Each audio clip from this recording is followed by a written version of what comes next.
이렇게 만나게 돼서 반갑습니다.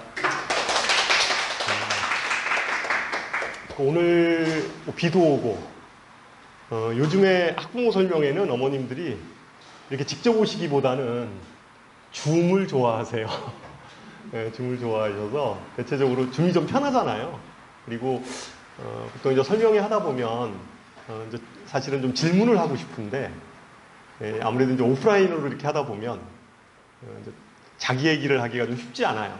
근데 이제 뭐 줌으로 하다 보면 좀 이렇게 막 댓글 남기기도 좀 편하고 그래서 이제 사실은 설명회 하기는 되게 힘들어요. 이렇게 얼굴을 좀 뵙고 이렇게 말씀을 드리면 이렇게 뭔가 교감이 되는데 줌은 어머님들 얼굴 다 가리고 그렇잖아요. 그래서 저는 이제 벽을 보고선 얘기하는 그런 느낌인데 그래도 어쨌든 어머님들 입장에서는 이렇게 남아서 이렇게 뭐 질문할 수 있는 게 좋아서 줌으로는 요새 많이 하시는 것 같더라고요.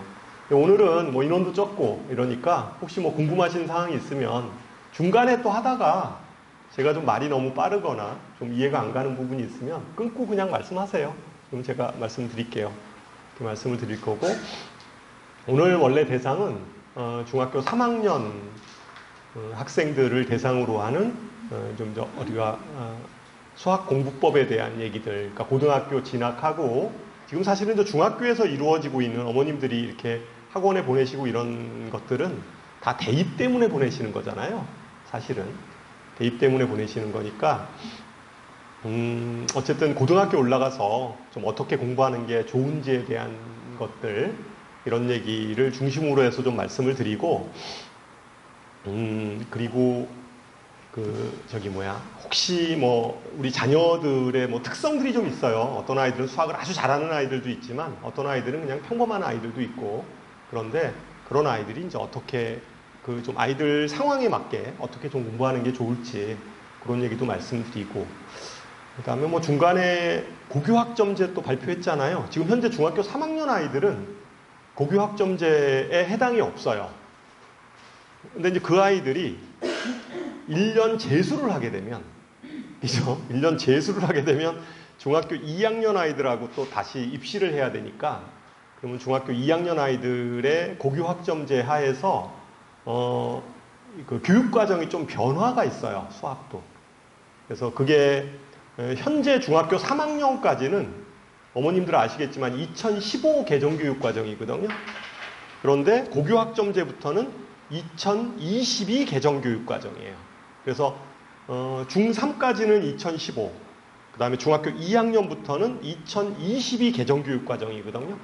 그래서 근데 뭐 크게 수학은 많이 달라지진 않았는데 중3 어머님들도 어떤 내용이 좀 바뀌는지에 대해서는 좀 아실 필요가 있어서 좀 같이 혼재해서 같이 따로따로 말씀을 좀 드리도록 하겠습니다. 뭐 저희 외부에서 오신 어머님들이 좀 많이 계시는데 저희 학원은 25년 됐어요. 분당에서 고등학원으로 출발한 학원이고요. 현재는 한 재원생이 한 3,000명 정도 저희 학원에 초, 중, 고 이렇게 다 다니고 있어요. 그래서 보통 저희 학원에 매년 고3까지 가리키다 보니까 매년 한 300명 정도의 입학 실적을 보이고 있고요. 뭐 의대도 많이 보내고 있고 그 다음에 중학생들은 이제 영재고 입시도 영재관이 따로 있어요. 그래서 영재고 입시, 과고 입시 이런 쪽들도 저희가 전문적으로 해내고 있습니다. 간단하게 말씀드렸고요. 이 페이지부터 먼저 말씀드릴게요. 이 페이지는 어머님들이 뭐 다 아시는 페이지일 수도 있는데 이제 어머님들이 잘 모르시는 분들도 많아요. 그러니까 여기서 이제 이게 수학 교과에 대한 얘기예요. 근데 이 표는 지금 중학교 3학년 어머님들한테 해당되어지는 표입니다. 중3. 여기서 수학은 어떻게 이루어져 있냐면요. 현재 중3 아이들은 공통 과목이 있고요. 공통 과목은 고등학교 1학년 때 배우는 게 공통 과목이에요. 그리고 일반 선택 과목이 있어요. 거기 위에 써 있잖아요. 이렇게 일반 선택 과목 이렇게 써 있어요. 일반 선택 과목이 있고 진로 선택 과목이 있어요. 이렇게 2015 그러니까 중3 아이들은 이렇게 돼 있어요.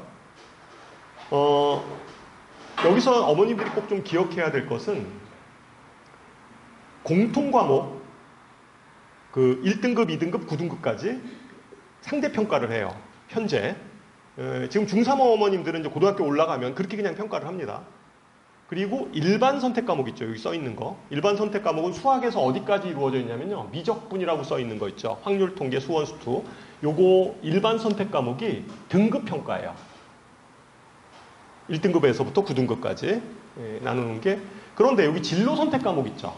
진로 선택 과목은 그거는 꼭 수학뿐만 아니라 모든 과목이 다 그래요. 진로 선택 과목은 다 성취평가예요.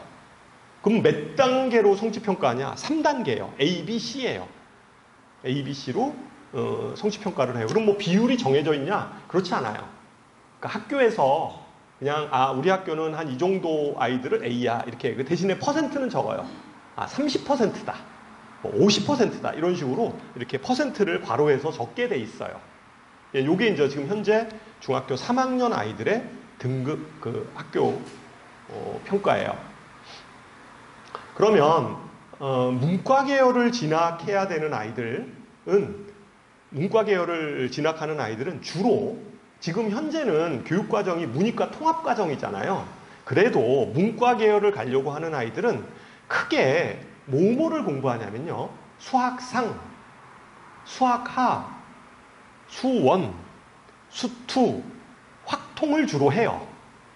물론 문과 애들 중에서 간혹 가다가 뭐 미적분을 하는 아이들도 있기는 해요. 그러니까 확률 통계도 하고 미적분도 하고 이런 애들도 있기는 해요. 뭐 상경 계열 쪽으로 가려고 한다든가 뭐 이런 애들은 뭔가 가산점을 수시에서 좀 얻기 위해서 그런 아이들도 있기는 한데 대부분의 인문 계열 아이들은 수학상, 수학하, 수원, 수투 그 다음에 확률 통계를 해요. 이과 애들은 어떻게 하냐? 다 해요. 이과 애들은 다 합니다. 확률 통계도 하고 미적분도 하고 기하도 해요. 물론 이과 애들 중에서 저거를 다 안 하는 아이들도 있어요. 어떤 아이들이 그러냐면요. 다 안 한다는 게 아니라 하여튼 뭐 좀 다 안 하려고 하는 아이들도 있어요. 그렇게 선택할 수도 있어요. 근데 대부분의 아이들은 다 해요. 다 해요. 왜냐하면 그러니까 다 안 하려고 하는 아이들은 어떤 거냐면 과목을 선택해 놓고는 열심히 안 하는 거예요. 정시로 그냥 대학 가고 싶은 아이들 있죠. 정시에서는 확통, 기하, 미적분 3개 중에 하나 선택하게 돼 있거든요. 그러니까 뭐 굳이 뭐 정시로 갈 거면 저거 다 알 필요 없잖아요. 그러니까 그렇게 이제 선택해서 하려고 하죠. 어쨌든 이과 아이들은 저걸 다 해야 돼요. 다 해야 됩니다. 그러면 지금 고교 학점제가 되면 이 수학이 어떻게 바뀌는지만 간단하게 좀 말씀을 드릴게요. 왜냐하면 좀 아셔야 되잖아요. 그죠? 그 밑에 있는 학년은 이 교육과정이 아니니까. 현재 이제 고교 학점제에서는 어떻게 하냐면 똑같아요. 분류는 어떻게 되냐면 분류는 공통과목이고요. 공통과목 크게 공통과목 이렇게 되고요. 그 다음에 일반 선택과목 있어요. 마찬가지로. 그 다음에 그러니까 진로 융합 선택과목 이렇게 돼 있어요. 그러니까 뭐 비슷해요. 분류는 그렇게 돼 있어요. 이렇게 돼 있는데 기본적으로 공통과목은 그러니까 수학상, 수학하가 어떻게 바뀌냐면 공통수학 1, 공통수학 2 이렇게 바뀌어요. 그러니까 공통수학 1이 1학기 때 배우는 거고 공통수학 2가 2학기 때 배우는 걸로 바뀌게 돼요. 2022, 그러니까 중학교 2학년부터는 그렇게 바뀌어요. 그리고 일반 선택 과목 있잖아요. 여기서 2022 개정교육과정에서는 이렇게 바뀌어요. 이름이 수원이라는 요 이름 있잖아요. 요 이름만 바뀌어요. 이름이 대수라는 과목으로 바뀌어요.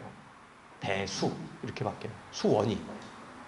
그 다음에 수투가 어떻게 바뀌냐면 여기 수투 써 있잖아요. 수투가 미적분 원 이렇게 바뀌어요. 미적분 원. 그리고 여기 미적분이라고 써 있는 요 놈 있죠? 얘가 미적분 2 이렇게 바뀌어요. 미적분 2 이렇게 바뀌어요. 확률 통계는 그대로 확률 통계고 기하는 그대로 기하예요. 일단 용어는 그렇게 바뀌게 돼요. 2022 개정 중학교 2학년 아이들은 그렇게 바뀌어요. 대신 그 다음에 또 하나 바뀌는 게 뭐냐면 여기 미적분 써 있는 거 있죠. 미적분 2 그러니까 요 미적분이 이제 미적분 2로 바뀐다고 그랬잖아요. 이 미적분 2가 진로 선택 과목으로 바뀌어요. 일반 선택이 아니라 진로 선택으로 바뀌는 거예요. 진로 선택으로 바뀌어요. 그러니까 그게 조금 달라진 내용이에요.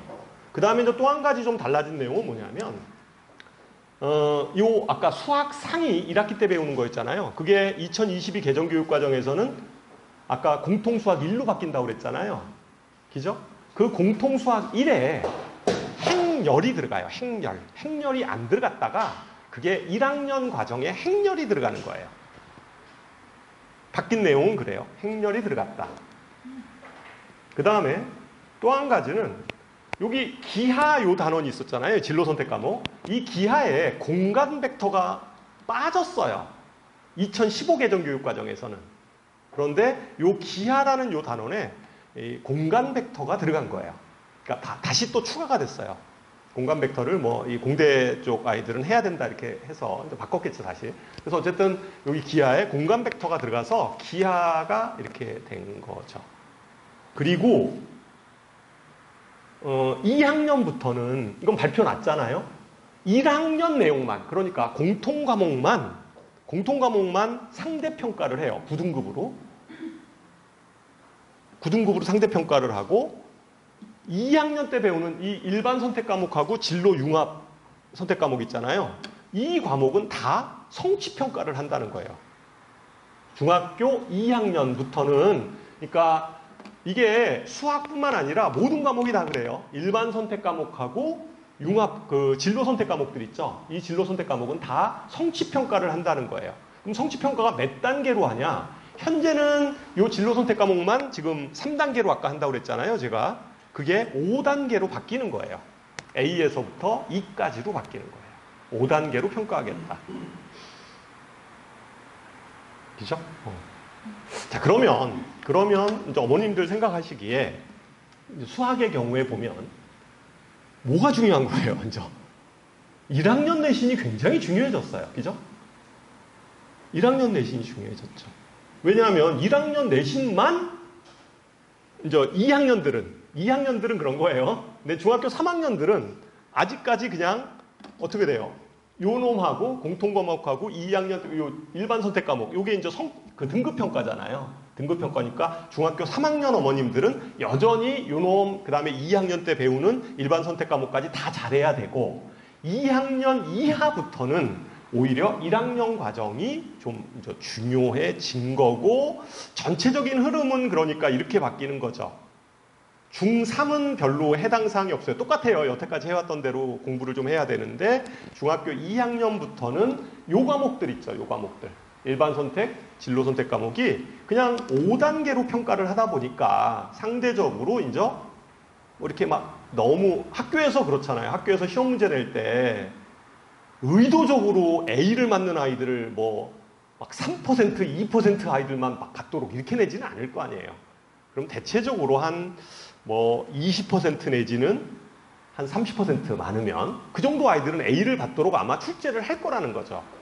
그러면 문제는 상당히 쉬워질 거고, 그죠? 상대적으로 쉬워질 거고, 이제 뭐 그렇게 될 거예요. 그렇겠죠. 이제 그런 것들을 좀 예측해 볼 수 있다. 뭐 이런 거지. 수학 과목에 있어서는. 근데 현재 중학교 3학년 아이들은 아니다. 똑같아요. 똑같아. 해야 돼요. 요거하고 요거 두 개를 좀 해야 된다. 어쨌든 이제 그런 정도의 얘기고, 이거는 아직까지 이제 발표가 안 됐는데, 그럼 수능 과목은 어떻게 할 거냐? 현재 수능은 이렇게 돼 있잖아요. 수학 같은 경우에. 수원, 수투가 공통 과목이고요. 수능에서. 그러니까 문과 계열을 가건, 하여튼, 요게 똑같이 보는 거고요. 수원, 수투는 무조건 누구나 다 해야 되는 거고, 아이들이 이제 진로에 따라서 미적분을 선택하는 아이들도 있고, 미적분 기하를 선택하는 아이들도 있고 아니면 확률 통계를 선택하는 아이들도 있고 그렇게 되는 거잖아요. 그죠? 잠깐만요.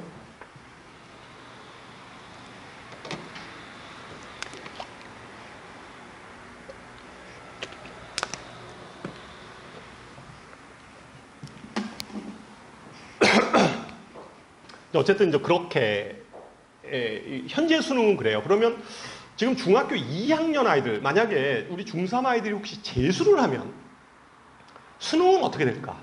지금은 수능은 어쨌든 등급 평가를 하고 있잖아요. 그죠? 그러면 중학교 2학년 아이들 수능은 어떻게 될까? 아직 발표를 안 했어요. 그죠? 그 발표는 올해 하반기에 할 거다. 하반기에 할 거다. 그냥 제 이건 사견이에요. 사견. 그러니까 제가 한 30년 이렇게 학원에 있는데 제 사견으로는 저도 이제 뭐 엄청 많은 그 입시의 변화를 몸소 앞에서 다 봤을 거 아니에요. 근데 제 사견으로는 수능은 절대평가로 가기는 어려워요.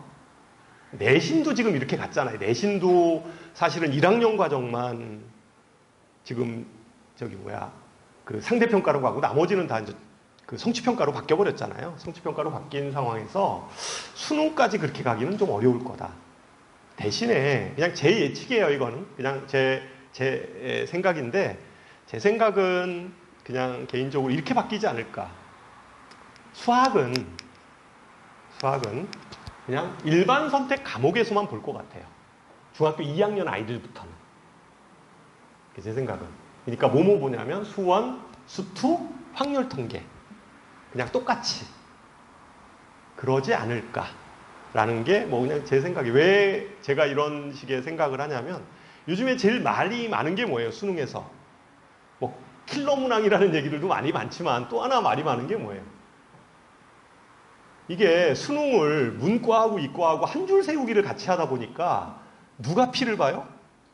문과 아이들이 피를 보잖아요.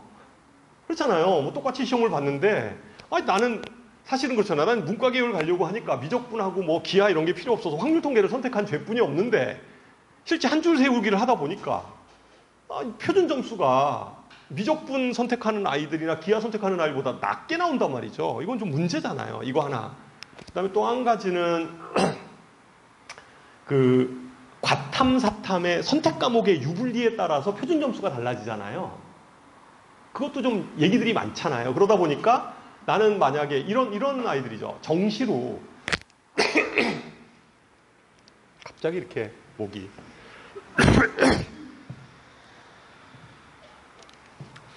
그 정시로 자기가 공대를 가고 싶어요. 나는 공대를 뭐 어쨌든 그러니까 정시가 아니라 어쨌든 자기는 공대를 가고 싶어. 근데 내신 성적은 안 좋아. 내신 성적은 안 좋아. 수시로는 대학을 못 갈 것 같아요. 그러면 정시로 이제 대학을 가야 되잖아요. 수능 봐서 대학을 가야 되는데 나는 공대를 가고 싶은데 어쨌든 수능 점수가 잘 나오는 게 중요하잖아요. 그러다 보니까 어려운 물리나 이런 건 선택을 안 해요. 그러니까 아이들이 어떤 걸 선택해요? 주로 생각하는 게. 뭐 생물 아니면 그죠? 생명과학이나 아니면 지구과학 이런 거 선택한단 말이죠. 자기 그 연관과하고 관련 없는 그 좀 그리고 또 아이들이 뭐 그런 어떤 특정 과목을 잘못 선택하면 점수도 막 확 내려갈 수도 있고 이러니까 똑같은 시험을 보더라도 뭐 1등급이 안 나오기도 하고 표점도 낮아지고 이러다 보니까 이제 그런 것들이 사실은 좀 불합리하잖아요. 그런 것들이 좀 해소하는 방향으로 정리가 되지 않을까. 그래서 그냥 이건 제 생각이에요. 이건 뭐 아무런 근거가 없는 얘기입니다. 발표는 올해 하반기에 하는데 제 생각에는 과탐은 그냥 그 영어처럼 일정 점수가 되면 뭐 1등급, 2등급 이런 식으로 주는 걸로 좀 바뀌고 수학도 좀 이렇게 선택 과목 유불리에 따라서 하기보다는 그냥 통일시켜서 수원, 수투, 확통 어차피 이과 애들도 요새 확통해야 돼요. 왜냐하면 요새 이제 뭐 워낙 뭐 AI나 이런 쪽에서 이런 확률 통계 이론들이 많이 쓰이기 때문에 뭐 해야 되는 거고 당연히 국어도 역시 마찬가지로 지금 뭐 엄매냐 뭐 화작이냐 이거에 따라서 점수가 막 달라지거든요. 국어도 선택 과목이잖아요. 그러다 보니까 이제 그런 것들도 좀 문제가 되고 이래서 제 생각에는 그것들을 좀 문이과 구별하지 않고 그냥 선택 과목 유불리에 따라서 하기보다는 그냥 단일화시켜서 시험 보는 체계로 가지 않을까라는 게 그냥 제 예측인데 모르겠어요. 맞을지. 저는 이제 그렇게 보고 있어요. 그래서 어쨌든 수학 교과에 대해서 제가 말씀을 드리고 이 표를 말씀을 드린 이유는 이제 어머님들이 사실은 고등학생 자녀가 있는 어머님들은 좀 알아요. 이 과목이 어떻게 되는지. 잘 모르실 것 같아서 먼저 말씀을 드렸습니다. 그래서 이 과목이 이건 수학뿐만 아니라 모든 교과목이 그래요. 모든 교과목. 현재는 그래요. 중학교 3학년 아이들은 공통 과목하고 일반 선택 과목 있어요. 그 과목들은 다 현재는 중3까지는 등급 평가예요. 그러니까 진로 선택 과목만 ABC로 평가한다. 이거 좀 알고 넘어갔으면 좋겠어요. 자, 그 다음에 선행 문제에 대해서 말씀을 드릴게요. 이 표를 보시면 이거 어디서 이런 근거 없는 표를 갖고 오셨습니까? 저 얘기를 하는 거죠. 여기 읽어보시면 6학년 졸업하는 시점에까지 선행을 어디까지 나갈 거냐에 대한 조사예요. 6학년 졸업 시점에. 근데 이제 문제는 이 설문조사를 한 대상자들은 상위권 아이들, 최상위권 아이들에 대해서 설문조사를 한 거예요. 그냥 일반 설문조사가 아니라 최상위권이라고 불리어지는. 그럼 어디서 조사한 거냐? 그 경시대회 하는 데 있잖아요. 그러니까 요새 보면 뭐 성대경시나 뭐 이런 그런 거 준비하는 아이들에 대한 그 대상 아이들을 대상으로 해서 설문조사를 한 거예요. 설문조사를 했을 때 그 대부분의 아이들이 여기 보면 표가 좀 제일 많은 게 퍼센트가 많은 게 18.9%. 그러니까 6학년 졸업 시점까지 중3까지는 나갈 거다. 또는 6학년 졸업 시점까지 고1까지는 나갈 거다. 뭐 이런 식의 설문조사가 있어. 이건 뭐 제가 보기에는 이게 일반적인 아이들이 아니고 어쨌든 그래도 자기가 수학 좀 한다는 아이들 있잖아요. 그러는 아이들에 대한 설문조사예요. 이 정도까지 나가겠다. 이 정도 나오고. 그 다음에 중학교 3학년 졸업 시점이 되면 어디까지 나갈 거냐? 그러면 대체적으로 많은 게 수투. 여기 나와 있는 고등학교 2학년 수투. 그 다음에 뭐 미적분 그럼 끝까지 다 한 거예요. 저거 끝까지 나가겠다. 중3 졸업할 때까지 끝까지 나가겠다. 이런 식의 설문조사 결과가 있어요. 근데 이 설문조사의 결과는 아까 제가 얘기했지만 최상위권 아이들, 그러니까 좀 수학 좀 하는 아이들을 대상으로 한 조사였던 거예요. 그러면 우리 이제 이럴 수 있죠. 어머님들, 우리 아이는 지금 뭐 아닌데, 아니야. 이렇게 생각하시는데, 그러면 우리가 선행에 대해서 특히 이제 중3 이런 얘기를 제가 이제 말씀을 드리면 중3 어머님들 같은 경우에는 굉장히 이제 불안하신 어머님들도 계세요. 이제 수학상 하고 있는데 우리 아이는 중3인데 이제 수학상이나 수학하를 하고 있는데 큰일 난 거 아니야? 이렇게 이제 생각하실 수 있죠. 그죠? 막 지금부터 달려야 되나? 뭐 이런 생각. 지금부터 막 이제 얼마 안 남았으니까 지금부터 막 달려나가야 되냐? 이제 뭐 이런 식의 고민들도 있을 수 있어요. 근데 저는 이런 거예요. 제가 이제 이 표를 보여드린 건 최상위권 그런 아이들도 이런 생각들을 하는 아이들이 그래도 일정 부분 있다는 거예요. 최상위권 아이들은 최상위권을 생각하는 어머님들 같은 경우는 이 정도 진도 속도로 나가고 있다. 이게 현실이다. 현재 뭐 그게 옳건 그르건 간에 그런 거예요. 옳건 그르건 간에 어쨌든 이게 현재의 그 현실이에요. 현실인데 그러면 중3 어머님들 입장에서 봤을 때 우리 아이가 지금 진도가 안 나가 있어요. 안 나가 있는데 지금 이 순간에 지금부터 그럼 달려야 되냐? 뭐 다 남겨놓고 이제 막 수학만 달려야 되냐? 저는 아니라고 생각해요. 실제 그렇게 선행을 시켜봐야 남는 게 없어요. 중3 때 그렇게 시키면. 그러니까 이게 선행 부분을 좀 염두에 둬서 아주 그 저학년 때부터 이렇게 좀 쭉 준비를 해오셨던 어머님들은 굳이 늦출 필요는 없는데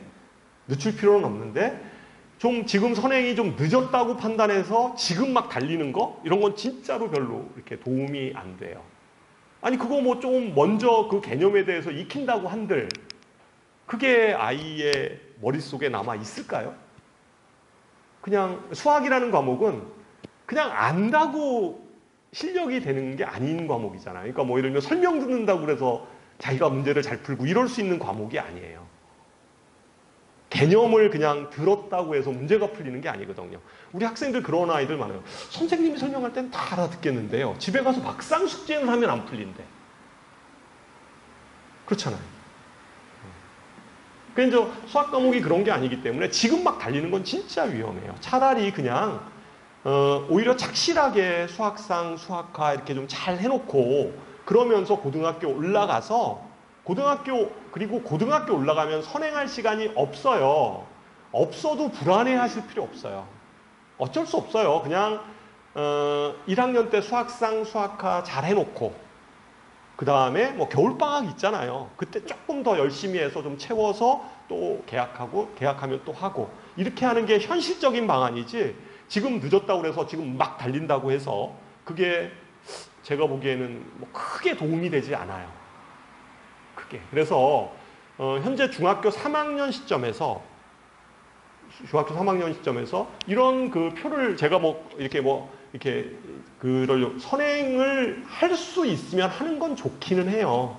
왜냐하면 저는 그래도 어쨌든 이게 그냥 겉핥기식으로 한 게 아니라 한 번 정도 이렇게 그 능력이 돼서 선행을 쭉 해왔어요. 아이가 해왔고 어쨌든 나름대로 선행한 거에서 100%는 아니겠지만 한 80% 정도를 본인이 소화하고 있었다라고 하면 그 다음에 자기 학년에 가서 다시 그거를 반복하고 이렇게 되면 그런 기초 위에서 좀 더 심화된 내용들을 좀 받아들일 수 있는 준비가 돼 있는 아이고 그렇게 나가면 어쨌든 좀 더 빠르게 나갈 수 있지 않냐. 그런 측면에서 도움이 분명히 되는데 그 선행이 좀 늦었던 아이들, 이런 아이들 같은 경우는 꼭 선행이 어쩌면 그 아이한테 안 맞는 거일 수도 있어요.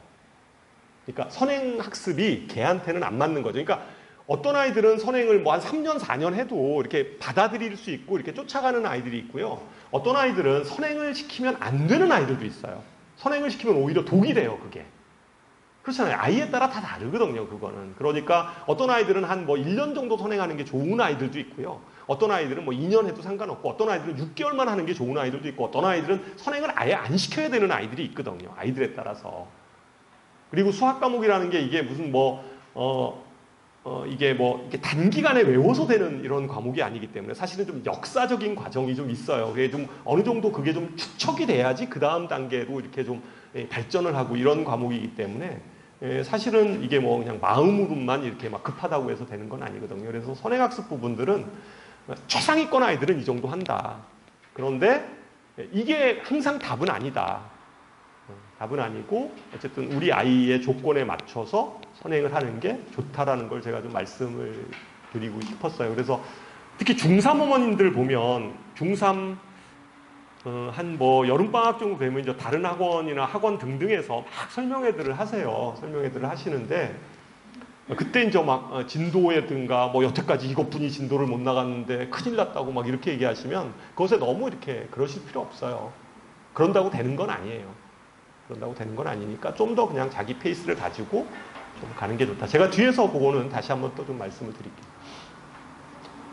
그 다음에 이거는 그냥 수학 과목은 대단히 그 입시에서 중요해요. 그건 어머님들 다 아시잖아요. 다 아시는 거고 이과 같은 경우에는 국어를 1이라는 비율로 보면 자연계열 같은 경우는 다 이거보다 커요. 많은 데는 1.7까지 되는 데도 있죠. 이런데 1.7. 대부분은 다 어느 과건 간에 다 국어가 1이라고 하면 수학의 비중은 대단히 크죠. 정시에서 얘기하는 거예요. 정시에서. 정시 비율이 있잖아요. 국어는 30%, 수학은 40%, 탐구는 몇 퍼센트 이런 식으로 이렇게 비중을 줄 때 당연히 그렇죠. 문과 같은 경우는 경영, 경제, 사회 계열들은 국어보다 비중이 높아요. 그런데 이제 인문 계열들 있잖아요. 어학이라든가 이런 쪽은 일부 좀 낮은 그 비율. 예를 들면 국어를 1로 보면 성대 같은 경우에 0.86 이런 식으로 이렇게 좀 낮은 그 계열들이 있어요. 그러니까 인문 계열 쪽은 좀 그런 계열들도 있기는 합니다. 근데 전체적으로 보면 어쨌든 수학 과목은 상당히 중요하죠. 중요하고 그리고 요새 워낙 그 자연계 아이들이 수능에서 유리하다 보니까 문과 쪽으로 많이 지원을 하는 경향 들어보셨죠, 신문에. 그래서 이과 침공이다 이런 식의 표현들을 좀 하는데, 그래서 이과 아이들이 요새는 그리고 또 복수 전공 이런 것들도 대학마다 잘 돼 있어요. 그러다 보니까 사실은 이과 아이들이 점수가 상대적으로 문과 아이들보다 수능 점수가 높아요. 지금 수능 구조가 그래요. 그러다 보니까 문과 애들 높으니까 애들이 이런 거죠. 이과에서 예를 들면 한 중앙대 정도 갈 실력이면 이과 계열로 가면 한 중앙대나 경희대 정도 가려고 하는 실력이면 문과 쪽을 지원을 하면 예를 들면 한 성대나 그죠? 이 정도 성대나 그러니까 한 단계 더 위에 있는 학과들을 지원할 수 있는 이런 거죠. 거죠. 뭐 한양대나 막 이런 데 지원할 수가 있게 돼요. 그러다 보니까 이제 이과 아이들이 그냥 이렇게 그런 쪽으로 막 지원을 하는 거죠. 그러다 보니까 문과 쪽에서는, 그러니까 문과 대학에서도 이게 고민이 될 거 아니에요. 상대적으로 이게 문과 아이들이 좀 뭔가 이렇게 역차별 당한다는 그런 느낌이 들어서 좀 수학의 비중을 낮추는 방향으로 가고 있어요. 2025년도부터는. 그래서 현재 중학교 3학년 어머님들 같은 경우에 자녀들이 지금 이제 문과 성향의 아이예요.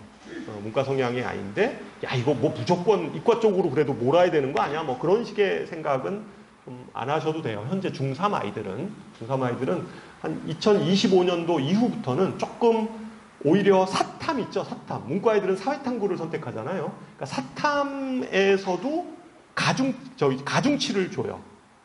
그러니까 과학 가지고 이렇게 지원하는 아이들을 좀 걸러내기 위해서 사탐 쪽에 뭐 가중치, 연세대학교 같은 경우 2025년도부터 3% 가중치를 줘요.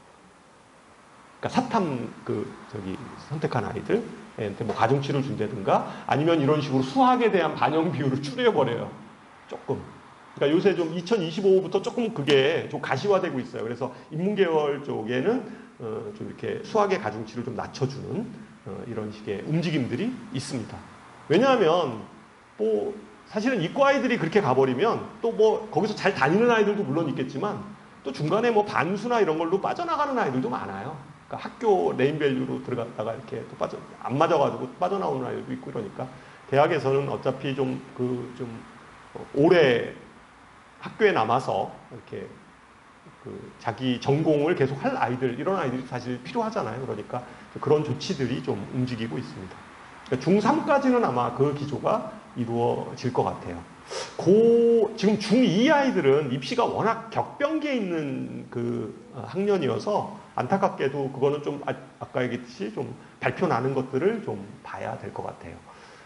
다음 주 화요일인가요? 다음 주 화요일 날 우리 강석 소장이 고교학점제와 고교 선택이라는 주제를 가지고 화요일 날 있어요. 그러니까 중학교 2학년 이하 어머님들은 그거 좀 들으면 어떤 고교 선택을 좀 하는 게 좀 좋을지, 입시 전반에 대해서 아마 좀 들을 수 있는 그게 다음 주 화요일 날 이 자리에 또 있습니다. 그러니까 뭐 들으시면 될 것 같고.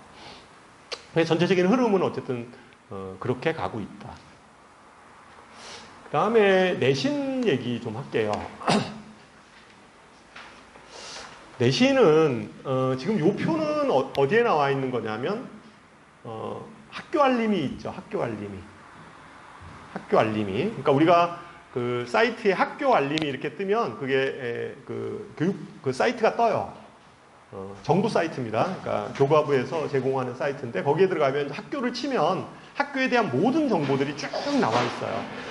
그러니까 거기에 나와 있는 것 중에서 1학기 중간고사, 그러니까 작년 1학기 중간고사, 작년에 봤던 고등학교 1학기 중간고사인가 기말고사인가, 하여튼 그 표의 일부분을 한 학기 거를 지금 정리한 표예요. 학교별로 쭉 정리했는데 요 표는 여기 보면 표준편차 요거 보시면 표준편차가 어머님들 다 아시겠지만 표준편차가 뭐죠? 표준편차 배우셨어요. 이거 고등학교 때. 그죠? 표준편차가 원래 자료가 흩어진 정도를 수치로 표현한 거예요. 그러니까 자료라는 건 이제 성적이죠, 성적. 성적이 흩어진 정도. 그럼 어디를 기준으로 해서 흩어졌냐면 평균 점수가 있잖아요. 학교 평균 점수. 학교 평균 점수를 기준으로 해서 흩어진 정도를 수치로 나타낸 게 표준편차예요. 그러니까 어머님 생각해 보세요. 특목고나 자사고는 어때요? 평균이 높아요, 낮아요? 특목고나 자사고는 평균이 낮아요? 특목고 자사고. 예를 들면 뭐 외대부고다. 평균이 낮아요, 그 학교가? 높아요. 평균이 뭐 90점 막 이래요, 애들. 예? 90점이래요. 평균 점수가 90점이에요, 걔네들. 막 90점, 뭐 80점 과목에 따라서. 평균이 높아요. 그럼 표준편차는 어떻게 돼요? 작아요. 거기에 엄정히 붙어 있는 거예요, 아이들이. 표준편차가 작아요, 숫자가. 그러니까 뭐 숫자가 거의 한 자릿수예요. 9, 8, 7 막 이래요. 얘네들 표준편차. 그러니까 평균을 중심으로 해서 뺑뺑 모여있는 거예요, 애들이. 일반고는 어때요?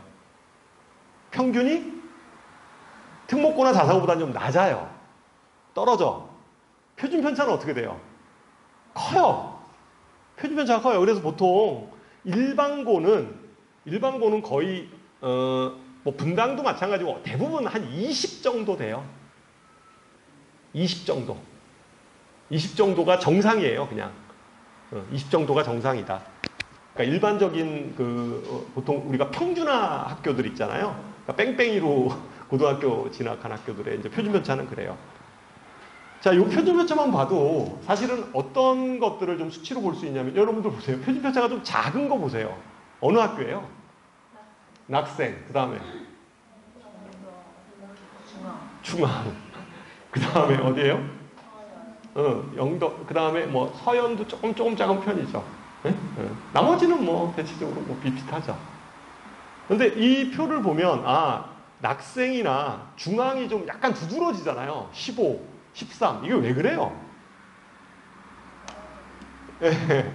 과학중점학교다 보니까 애들이 그냥 과학 뭔가 좀 해보겠다 이런 애들이 가 있는 거예요. 그러니까 이제 저기가 애들이 오밀조밀 몰려 있으니까 저기 좀 분위기 좀 빡세겠다 이런 느낌이 딱 들죠. 그러니까 이제 이 표 보면 그런 것들이 나타나져 있어요. 그래서 이런 우리가 이제 표준편차인데 중학교 2학년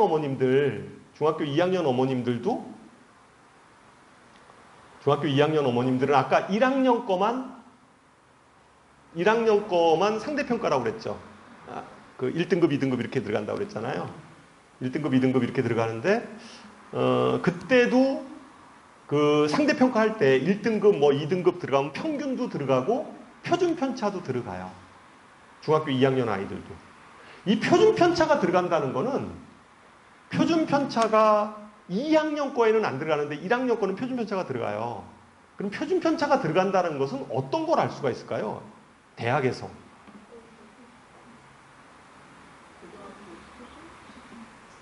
이게 자사고, 특목고를 구별할 수 있어요. 이걸 빼버리면 이 학교가 어떤지 몰라요, 사실은. 물론 특색 가지고도 볼 수 있긴 한데, 근데 표준편차 가지고 들어가잖아요. 그러면 사실은 학교를 자세히는 모를 수도 있죠. 이 학교가 분명히 뭔가 자사고 같기는 해. 예? 이 정도는 아니죠. 이거는 일반고야. 뭐 이 정도는 사실은 볼 수 있어요. 어쨌거나 뭐 그런 거고. 그 다음에 여기 보면 여기 뭐 이런 하여튼 여기 학교 알림에 들어가면 어머님들 다 보실 수 있어요. 나중에 뭐 고등학교 선택할 때도 뭐 이렇게 이 학교 분위기 같은 거 좀 보려면 뭐 이렇게 들어가 볼 수 있는데, 여기 보면 점수 방식도 고정분할이라는 게 있고 변동분할이라는 게 있어요. 고정분할, 변동분할 이렇게 돼 있는데, 고정분할은 말 그대로 90점 이상은 A, 80점 이상은 B 이렇게 되니까 이거는 딱 보면 알 수가 있죠. 낙생고등학교 90점 이상이 1.5%뿐이 안 되네? 이건 뭐예요? 이 학교 되게 어렵게 냈네? 이렇게 이제 볼 수가 있는 거죠. 그죠? 여기 볼 수가 있잖아요. 여기는 뭐 늘푸른고등학교는 그래도 한 10% 정도, 만약에 이거는 뭐 매년 그런 건 아닌데, 근데 어쨌든 뭐 이렇게 보면 그러네 뭐 이런 것들을 좀 볼 수가 있는 거예요. 전체적으로. 이게 고정분할이라는 게 있고요. 변동분할을 보면 여기 변동분할 쓰는 학교들도 있죠. 그러니까 변동분할은 어떤 거냐면 학교에서 그냥 임의로 나눠놓은 거예요. 그러니까 이거는 알 수가 없어요. 도대체 이 학교의 A는 몇 점인지를 모르는 거죠. 근데 A를 받은 아이들이 한 20% 정도는 되는 걸로 이렇게 그 성적으로 나타낸 거죠. 그러니까 이게 변동분할. 이게 변동분할은 사실은 몰라요. 이게 어느 정도. 그러니까 우리가 좀 볼 수 있는 것은 고정분할을 보면, 고정분할을 쓰는 학교들 있죠. 이 학교들은 우리가 볼 수 있죠. 90점 이상이 한 몇 퍼센트 정도 되고 학교 분위기는 어떤지. 여기도 보면 중앙고 보세요. 90점, 여기 고정분할 쓰고 있잖아요. 고정분할 쓰고 있는데 A등급이 1.3, 그러니까 1% 정도 아이들만 90점 이상이라는 얘기예요. 학교 시험 되게 어렵게 낸다, 뭐 이런 게 이제 볼 수 있죠, 사실은. 이런 것들을 좀 볼 수 있는데, 이거 표 보는 얘기 좀 제가 말씀을 드렸고, 문제는 그러면 우리가 고등학교 1학년 들어가서 1등급을 받으려면 어떻게 해야 될까? 이제 이 부분이죠. 1등급을 받으려면 어떻게 해야 될까? 이 부분인데, 뭐 답은 그냥 뭐 열심히 해야 된다. 뭐 이건 이제 기본인데, 학교 시험을 좀 볼 필요가 있어요. 학교 시험. 그러니까 내신 시험은 보통 학교마다 좀 다르기는 한데, 문항수는 지필고사 문항수예요. 지필고사 문항수는 대략 한 21문제 정도예요. 많은 학교가 한 23문제 정도 내는 학교들도 있는데 보통은 한 21문제 내지 한 20문제 전후예요. 그 20문제를 기준으로 해서 뭐 한 문제, 두 문제 정도 많고 적지는 않는 것 같아요. 19문제 이 정도는 아니고 한 20문제에서 한 23문제 사이 그 정도 된다라고 생각하시면 되고 그 문제에서 보통 요새 킬러 문항 얘기 많이 하잖아요. 이제 고등학교 내신 시험에서도 이제 킬러 문항이라는 게 있어요. 내신 시험에서 킬러 문항은 학교별로 좀 다르긴 한데 적은 학교는 한 3문항.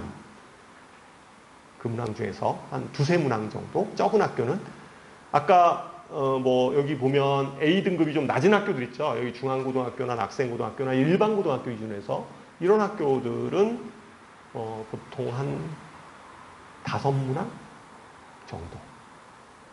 그 정도 돼요. 근데 이제 그 문제의 출처가 그러면 어디냐? 그 출처는 보통 모의고사 문제들이에요. 그 평가원에서 요번에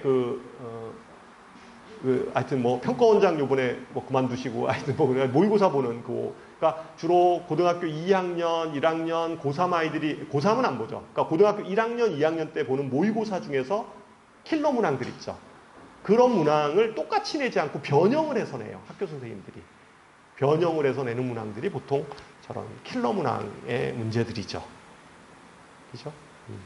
그래서 우리가 고등학교에서 1등급을 맞으려면 사실은 그런 문항들 연습이 좀 돼야 돼요. 그러니까 그런 문제를 다 걸러버리면 실제 아무리 잘 나온다 하더라도 등급으로 얘기하면 뭐 3등급 정도. 그런 거 다 안 풀고 나머지들을 그냥 좀 다 잘 맞춘다고 하면 한 3등급 정도? 그 정도죠. 그 정도. 그래서 1등급을 맞으려면 아까 했듯이 이제 그런 킬러 문항들을 해야 돼요. 근데 요번 발표난 거 보면 수능도 킬러 문항을 못 내게 하겠다. 이렇게 얘기를 했고 내신에서도 킬러 문항을 못 나게 하겠다. 이런 얘기도 같이 나오는 것 같던데. 그죠? 저도 이제 그렇게 본 것 같아요. 그러면, 고등학교 내신 시험이 어떻게 될까? 이런 생각인데, 물론 이제 좀 봐야 될 것 같아요. 좀 볼 필요는 있는데, 아직까지 기말고사 지금 기말고사 중이라, 아직까지는 이게 그 발표 나기 전에 아마 선생님들이 문제를 만드셨을 거예요. 그래서 요번 기말고사는 크게 반영이 되지 않을 거고, 2학기 뭐 중간고사나 고등학교 기말고사를 좀 보면 시험 출제 경향이 좀 바뀔 수도 있겠죠. 그죠? 내신에 있어서도 출제 경향이 좀 바뀔 수도 있는데 저는 개인적으로는 좀 이런 생각을 해요. 수능에서 킬러 문항을 배제시키면 그러니까 킬러 문항이라는 게 굉장히 좀 어려운 문항들인데 그런 문항을 배제시키면 그거를 안 낸다라고 했을 때 이제 어떤 결과가 나올까. 그런데 교과부에서는 물수능은 아니다 이렇게 얘기를 하잖아요. 그렇다고 해서 킬러 문항 안 낸다고 해서 물수능이 되는 건 아니다 이렇게 얘기를 하잖아요. 얘기를 하는데 그렇게 되면 결과는 그냥 제가 이것도 그냥 예측이에요. 올 수능에 대한 예측인데 예측은 이렇게 될 것 같아요. 최상위권 아이들 있죠. 최상위권 애들은 아마 만점 받기가 더 쉬워져요. 킬러 문항이 없으니까. 킬러 문항이 없으니까 오히려 만점 받기가 쉬워져요. 수학은 킬러 문항을 한 3년 전부터 없앴어요. 지금 사실은 교육부 쪽 일선에 계신 분들이 잘 몰라서 하시는 킬러 그러는 거지. 킬러 문항은 다 없앴어요. 예전 3년 전 수능은 어땠냐면요. 29번, 30번 요 두 문제가 그러니까 21번, 29번, 30번 옛날 수능으로 보면 그 세 문제가 킬러 문항이에요. 나머지는 쉬웠어요. 그래서 어떻게 시험을 봤냐면 고3 아이들이 그 세 문제는 버려요. 세 문제는 일단 버리고 나머지 27문제를 어떻게든지 다 맞춰요.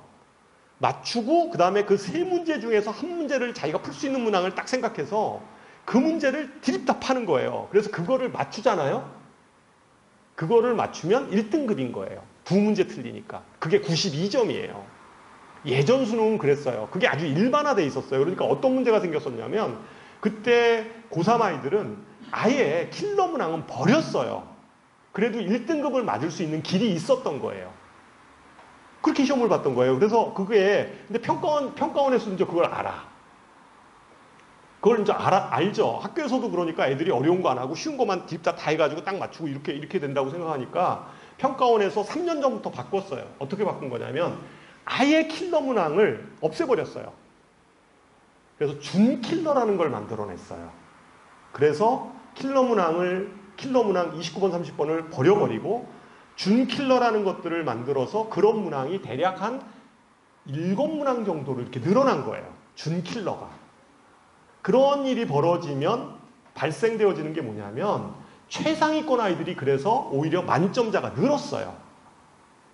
그러니까 최상위권 아이들은 오히려 만점 맞기가 쉬워진 거예요. 예전에 그 세 문제 나왔을 때보다 그때는 그 두 문제가 진짜 어려웠어요. 그래서 공부를 잘했던 애들도 그 문제를 한 문제를 못 풀거나 두 문제를 못 풀거나 이랬던 거예요.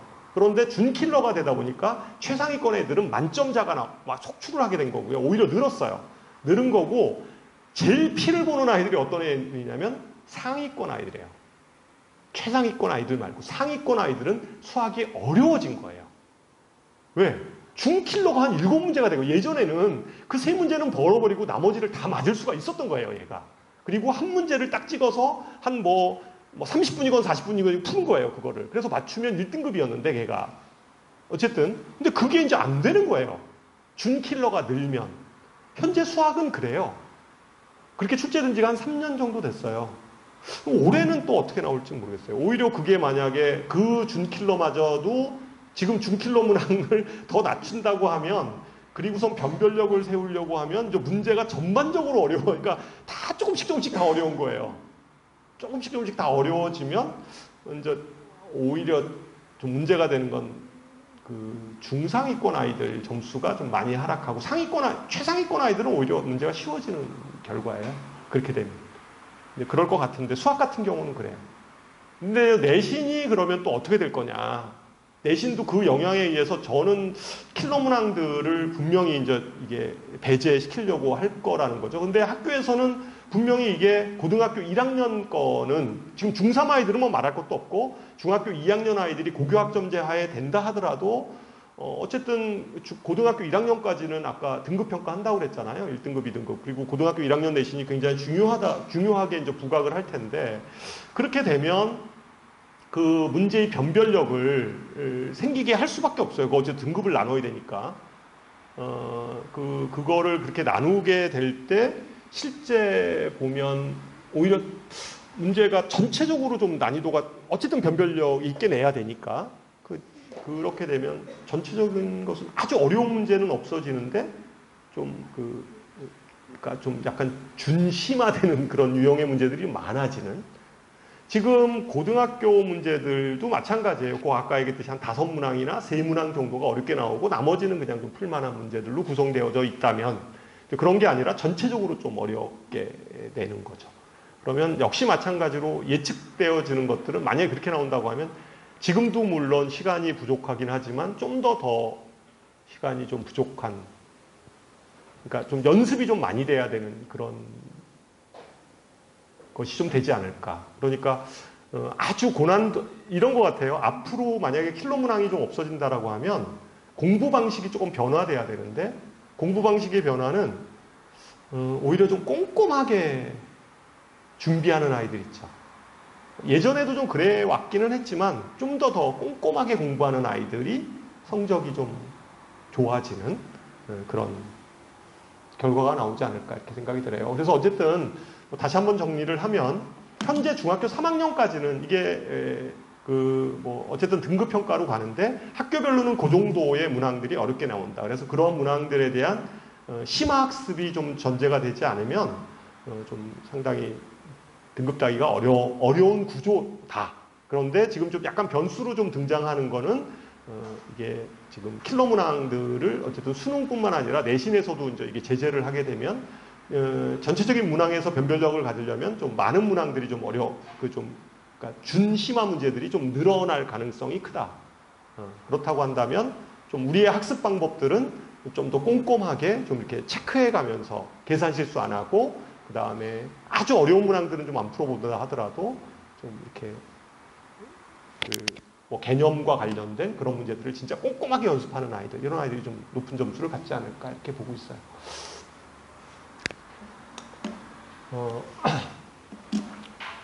이제 수학 공부법에 대한 얘기를 좀 해보도록 하겠습니다. 보통 어머님들 뉴런이라고 들어봤죠? 뉴런. 그러니까 보통 우리가 머리의 신경세포의 기본 단위를 뉴런이라고 하는데, 어쨌든 뇌과학자들은 그렇게 얘기를 하더라고요. 우리가 이제 생각하고 이러는 것들이 다 전기 신호로 봐요. 우리가 이제 어떤 생각을 하고 이러는 것들이 어떤 뉴런하고 뉴런 사이의 어떤 전기 신호, 그러니까 전기가 이렇게, 그래서 예전에 어디 보니까 뭐 장애를 갖고 있는 사람인데 이 사람의 머릿속에 어떤 전기 자극 이런 것들을 줘서 이렇게 뭐 움직이게 하고 뭐 이런 것들을 저도 이렇게 본 적이 있는 것 같아요. 어쨌든 뭐 제가 뭐 생명과학자도 아니고 그런데 일반적으로 뇌과학자들은 이게 모든 생각이나 이런 것들이 뉴런과 뉴런 사이의 어떤 전기 자극에 의해서 이게 생각이라는 것들도 만들어지고, 그 다음에 우리가 좀 학습이라는 것도 그렇다라는 거죠. 어떤 것들을 받아들이게 되면 이러한 전기 자극들이 이제 막 생기는 거예요. 우리가 이제 생각을 계속 해야 되잖아요. 문제를 풀거나 어쨌든 것들을 이렇게 하다 보면 생각을 계속 하다 보면 어떤 이러한 전기 자극들이 많이 생기게 되고 뉴런 사이에, 그러다 보면 그런 신경망들 있죠. 뭐 시냅스라고 얘기를 하는가 봐요. 이런 것들이 굉장히 강화되어지면서 뇌 자체가 구조화되는 거죠. 이게 이제 뇌과학자들이 얘기하는 어떤 우리가 그리고 그러한 것들이 이제 많이 쌓이다 보면 이제 장기 기억으로 들어간다 이렇게 얘기를 해요. 그래서 맨 처음에 어떤 개념을 배울 때는 우리가 뭐 그걸 수학이건 뭐건 간에 개념을 배울 때는 이러한 연결망 자체가 상당히 느슨하게 돼 있대요. 느슨해 돼 있는데 우리가 어떠한 것들을 계속 복습하게 되고 다시 연습을 하게 되면 그러한 연결망들이 아주 촘촘하게 이제 돼 나가는 거죠. 그러니까 결국은 공부라는 거는 우리의 뇌 속의 어떤 세포들의 연결망을 굉장히 촘촘하게 만드는 과정이죠. 근데 이제 그런 것들이 연습과 복습을 통하지 않으면 사실은 사실은 불가능하죠. 그게 이제 우리가 이제 공부하라는 얘기가 이제 그게 복습하고 연습하라 이런 거죠. 복습하고 연습해야 된다 이런 얘기고 그런 얘기예요. 근데 제가 이제 하고 싶은 얘기는 이거예요. 많은 아이들이 학원을 다니고 이제 학교도 다니고 학원을 다니고 그러는데 그럼에도 불구하고 학습이 잘 안 느는 아이들이 있어요. 안 느는 아이들. 이 아이들의 특징을 보면 이게 이제 복습량하고 연습량이 없는 거예요. 그러니까 이제 가방만 들고 학교를 왔다 갔다 거리거나 아니면 과외를 해도 마찬가지예요. 과외의 가장 큰 단점은 뭐냐면 자기주도 학습이 잘 안 되는 거예요. 그러니까 모르면 그냥 물어보는 거죠. 선생님한테.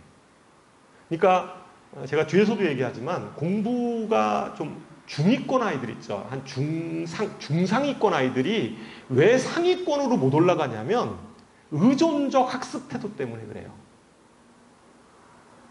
그러니까 이런 거예요. 숙제를 내주잖아요. 모르면 바로 별표예요. 이런 아이들 있죠. 모르면 바로 별표. 그러니까 좀 본인이 고민을 하고 그럴수록 아까 얘기했듯이 이 전기 자극이 계속 생기면서 뭔가 이게 이 뇌의 이 구조가 아주 강력해지는데, 그리고 이게 장기 기억으로 들어가게 되는데, 그러한 과정을 겪어서 이제 장기 기억으로 돌아가게 되는데, 그러지 않고 그냥 모르면 별표. 그러니까 사실 보통 그냥 숙제 때우기식으로 공부를 하는 거죠. 선생님한테 그냥 안 올날 정도만 하는 거예요. 그러니까 그런 아이들 같은 경우에 좀 성실하기는 한데, 그런 아이들이 이렇게 최상위권으로 못 올라오는 이유 중에는 이제 그런 이유예요. 여기 어머님들 다 아시지만 망각곡선이라는 에빙하우스의 망각곡선 얘기 하잖아요. 제가 학부모님들 상담할 기회가 되면 반드시 얘기를 해요. 보통 이제 우리 자녀들을 보면 학원을 갔다 왔어요. 보통 어머님들 자녀들이 이렇게 될 거예요. 시간표를 구성해 보면 월수금을 수학학원을 다니면 화목이나 화목토를 영어학원을 다니죠. 그렇지 않나요? 근데 이제 아이들의 생활 패턴을 가만히 보세요. 월요일 날 수학학원을 갔어요. 그러면 예를 들어서 뭐 8시나 10시, 9시 정도에 이제 집에 와요. 했다가 뭐 10시에 오는 아이들도 있고 하여튼 집에 갔다 와요. 그러면 집에 오면 잠깐 뭐 배고프니까 좀 먹고 그 다음에 영어 숙제를 해요. 내일 영어 학원을 가야 되니까. 그죠? 그러니까 항상 보면 뭔가 이렇게 이게 수학학원을 갔다 오면 그날 수학 숙제를 해야 되는데 그러지 않고 영어 숙제를 하는 거예요. 내일 이제 영어니까. 영어 숙제를 하고 또 영어 학원을 갔다 오면 영어를 바로 복습하지 않고 수학을 또 하는 거죠. 보통 여기 어머님들 다 아시는 이거 그냥 다 아는 얘기예요. 하루 지나면 거의 반 정도가 날아가요. 그러니까 어떤 수업을 정확히 들었어요. 들었다 하더라도 하루가 딱 24시간이 딱 지나고 나면 인간의 머릿속에 남아있는 거는 그날 배운 내용의 반만 남아있는 거예요. 그래서 보통 공부를 잘하는 학생들의 그 학습법은 어떠냐면 공부를 잘하는 학생들은요. 숙제를 그러니까 월요일 날 만약에 수학학원을 갔어요. 그러면 그날 와서 복습을 하는데 물론 숙제를 다 하지는 못해요. 물론 다 할 수도 있겠지만 다 하지는 못하더라도 기본적으로는 복습을 하는 거죠. 풀 수 있는 문항을 다 풀고 안 풀리는 문항을 좀 체크해놨다가 뭐 그 다음날 좀 한다든가 이런 식의 공부법을 반드시 해야 돼요. 이게 안 되니까 계속 누적이 되는 거예요. 그러니까 그날 수업을 배웠는데 그 다음날 복습하다 보니까 한 50%는 날라가. 그러니까 50%는 다 잊어버리는 거예요. 그러니까 수학도 잘 모르겠으니까 이제 그냥 그리고 충분히 좀 본인이 자기주도적으로 고민을 해서 숙제를 좀 완성해야 되는데 그렇지 않고 이제 모르니까 급하고 이러니까 그냥 다 체크해요. 또 학원에 와서 그냥 선생님한테 물어봐. 그냥 면피식이죠. 그거 가지고는 절대로 수학 실력이 늘지 않아요. 그래서 보통 공부를 잘하는 학생들 같은 경우는 그 과제에 있어서도 당일 복습 반드시 시켜야 돼요. 그러니까 갔다 오면 수학 먼저 시켜놓고 뭐 안 풀리는 문제들은 좀 고민을 하게 하고 이런 그 태도가 누적이 될 때 수학을 잘할 수밖에 없어요. 그건 저학년 때부터 좀 그래야 돼요. 특히 이제 초등학교 어머님들 같은 경우에 초등학교 때 학생들 보면 초등학교 아이들 요새 보면 초등학교 아이들도 워낙 그 핸드폰 이런 것들을 일반적으로 갖고 다니고 집에도 이제 뭐 컴퓨터도 많고 이러다 보니까 아이들이 그리고 이제 아이들이 어리다 보니까 이제 그런 생각들을 해요. 학원에 가면 이제 선생님이 숙제를 안 해오면 이제 뭐 혼내기도 하고 이러니까 다른 아이들한테 뭐 뭔가 창피하기도 하고 이러다 보니까 숙제를 베껴요. 숙제를 베껴와요. 선생님은 알죠. 이 학생이 베껴왔는지 해왔는지 이게 쭉 보면 알 거 아니에요, 얘가. 그리고 이제 뭐 중간에 저희 학원 같은 경우도 뭐 그날 숙제 검사 다 끝나고 나면 테스트 보니까 얘가 어느 정도 뭐 실제적으로 얘가 지금 뭐 소화를 하고 있는지 아닌지 이런 것들을 하는데 이제 베껴오죠. 그럼 선생님이 보면 얘가 베껴온 것 같은데, 그러니까 아이한테 얘기를 하면 이제 아이는 막 펄펄 뛰죠. 자기는 다 해왔다라고 얘기를 해요. 그리고 이제 어머님한테 얘기를 하면 어머니가 화를 내세요. 우리 아이를 그런 식으로 보냐고. 근데 이제 그렇게 공부를 해오면, 그러니까 이제 뭐 사실은 그게 선생님들이 그걸 좀 꼼꼼하게 베껴온 거에 대해서 확인하고 그 다음에 좀 혼내기도 하고 아니면 뭐 어쨌든 뭐 이제 그렇게 하는데 이제 그러면 점점 아이하고 선생님하고 관계가 안 좋아져요. 학원에서도 보면. 그러니까 이 아이를 계속 이쪽에서 통제를 하고 너 남아서 해야 되고 막 이제 계속 이러다 보면 이제 아이는 집에 가서는 이제 어머님들한테 이제 딴 얘기를 해요. 아이가 우리 선생님이 자기만 미워한다. 수업 시간에 실제 그래요. 자기만 미워한다. 자기만 미워하고 자기를 믿지 않는다. 이렇게 나는 열심히 해왔는데 선생님이 나를 믿지 않는다. 그럼 엄마는 기분 나쁘죠. 귀한 자기 아들 딸이 엄마가 편애를 한다고 하니까 학원에 비싼 돈 내고 보내는데 그러니까 그게 이제 뭐 그래 이제 어머니하고 이제 선생님하고 이제 갈등이 되고 이제 그러면서 이제 이렇게 그만두는 학생들도 생기긴 하는데, 근데 어쨌든 간에 그 제가 이제 말씀을 드리는 거는 이게 과제 학원에서 배운 내용을 그날 복습하는 게 가장 중요하고, 그 다음에 그런 것들은 시간적 여유를 가지고 아이들이 공부를 하게 하는 게 굉장히 중요해요. 그래야지만 이게 효과가 있어요. 그렇지 않으면 아까 얘기했듯이 하루만 지나도 반이 없어지는데 그런 것들이 계속 누적이 된다고 생각을 해보세요. 그러니까 이제 애들이 사실은 그 공부는 했는데 학원은 보냈는데 열심히 머릿속에 남는 건 없고 다 잊어버렸다고 하고 나중에가 테스트 보면 아주 엉망이고 막 이제 이런 식이죠.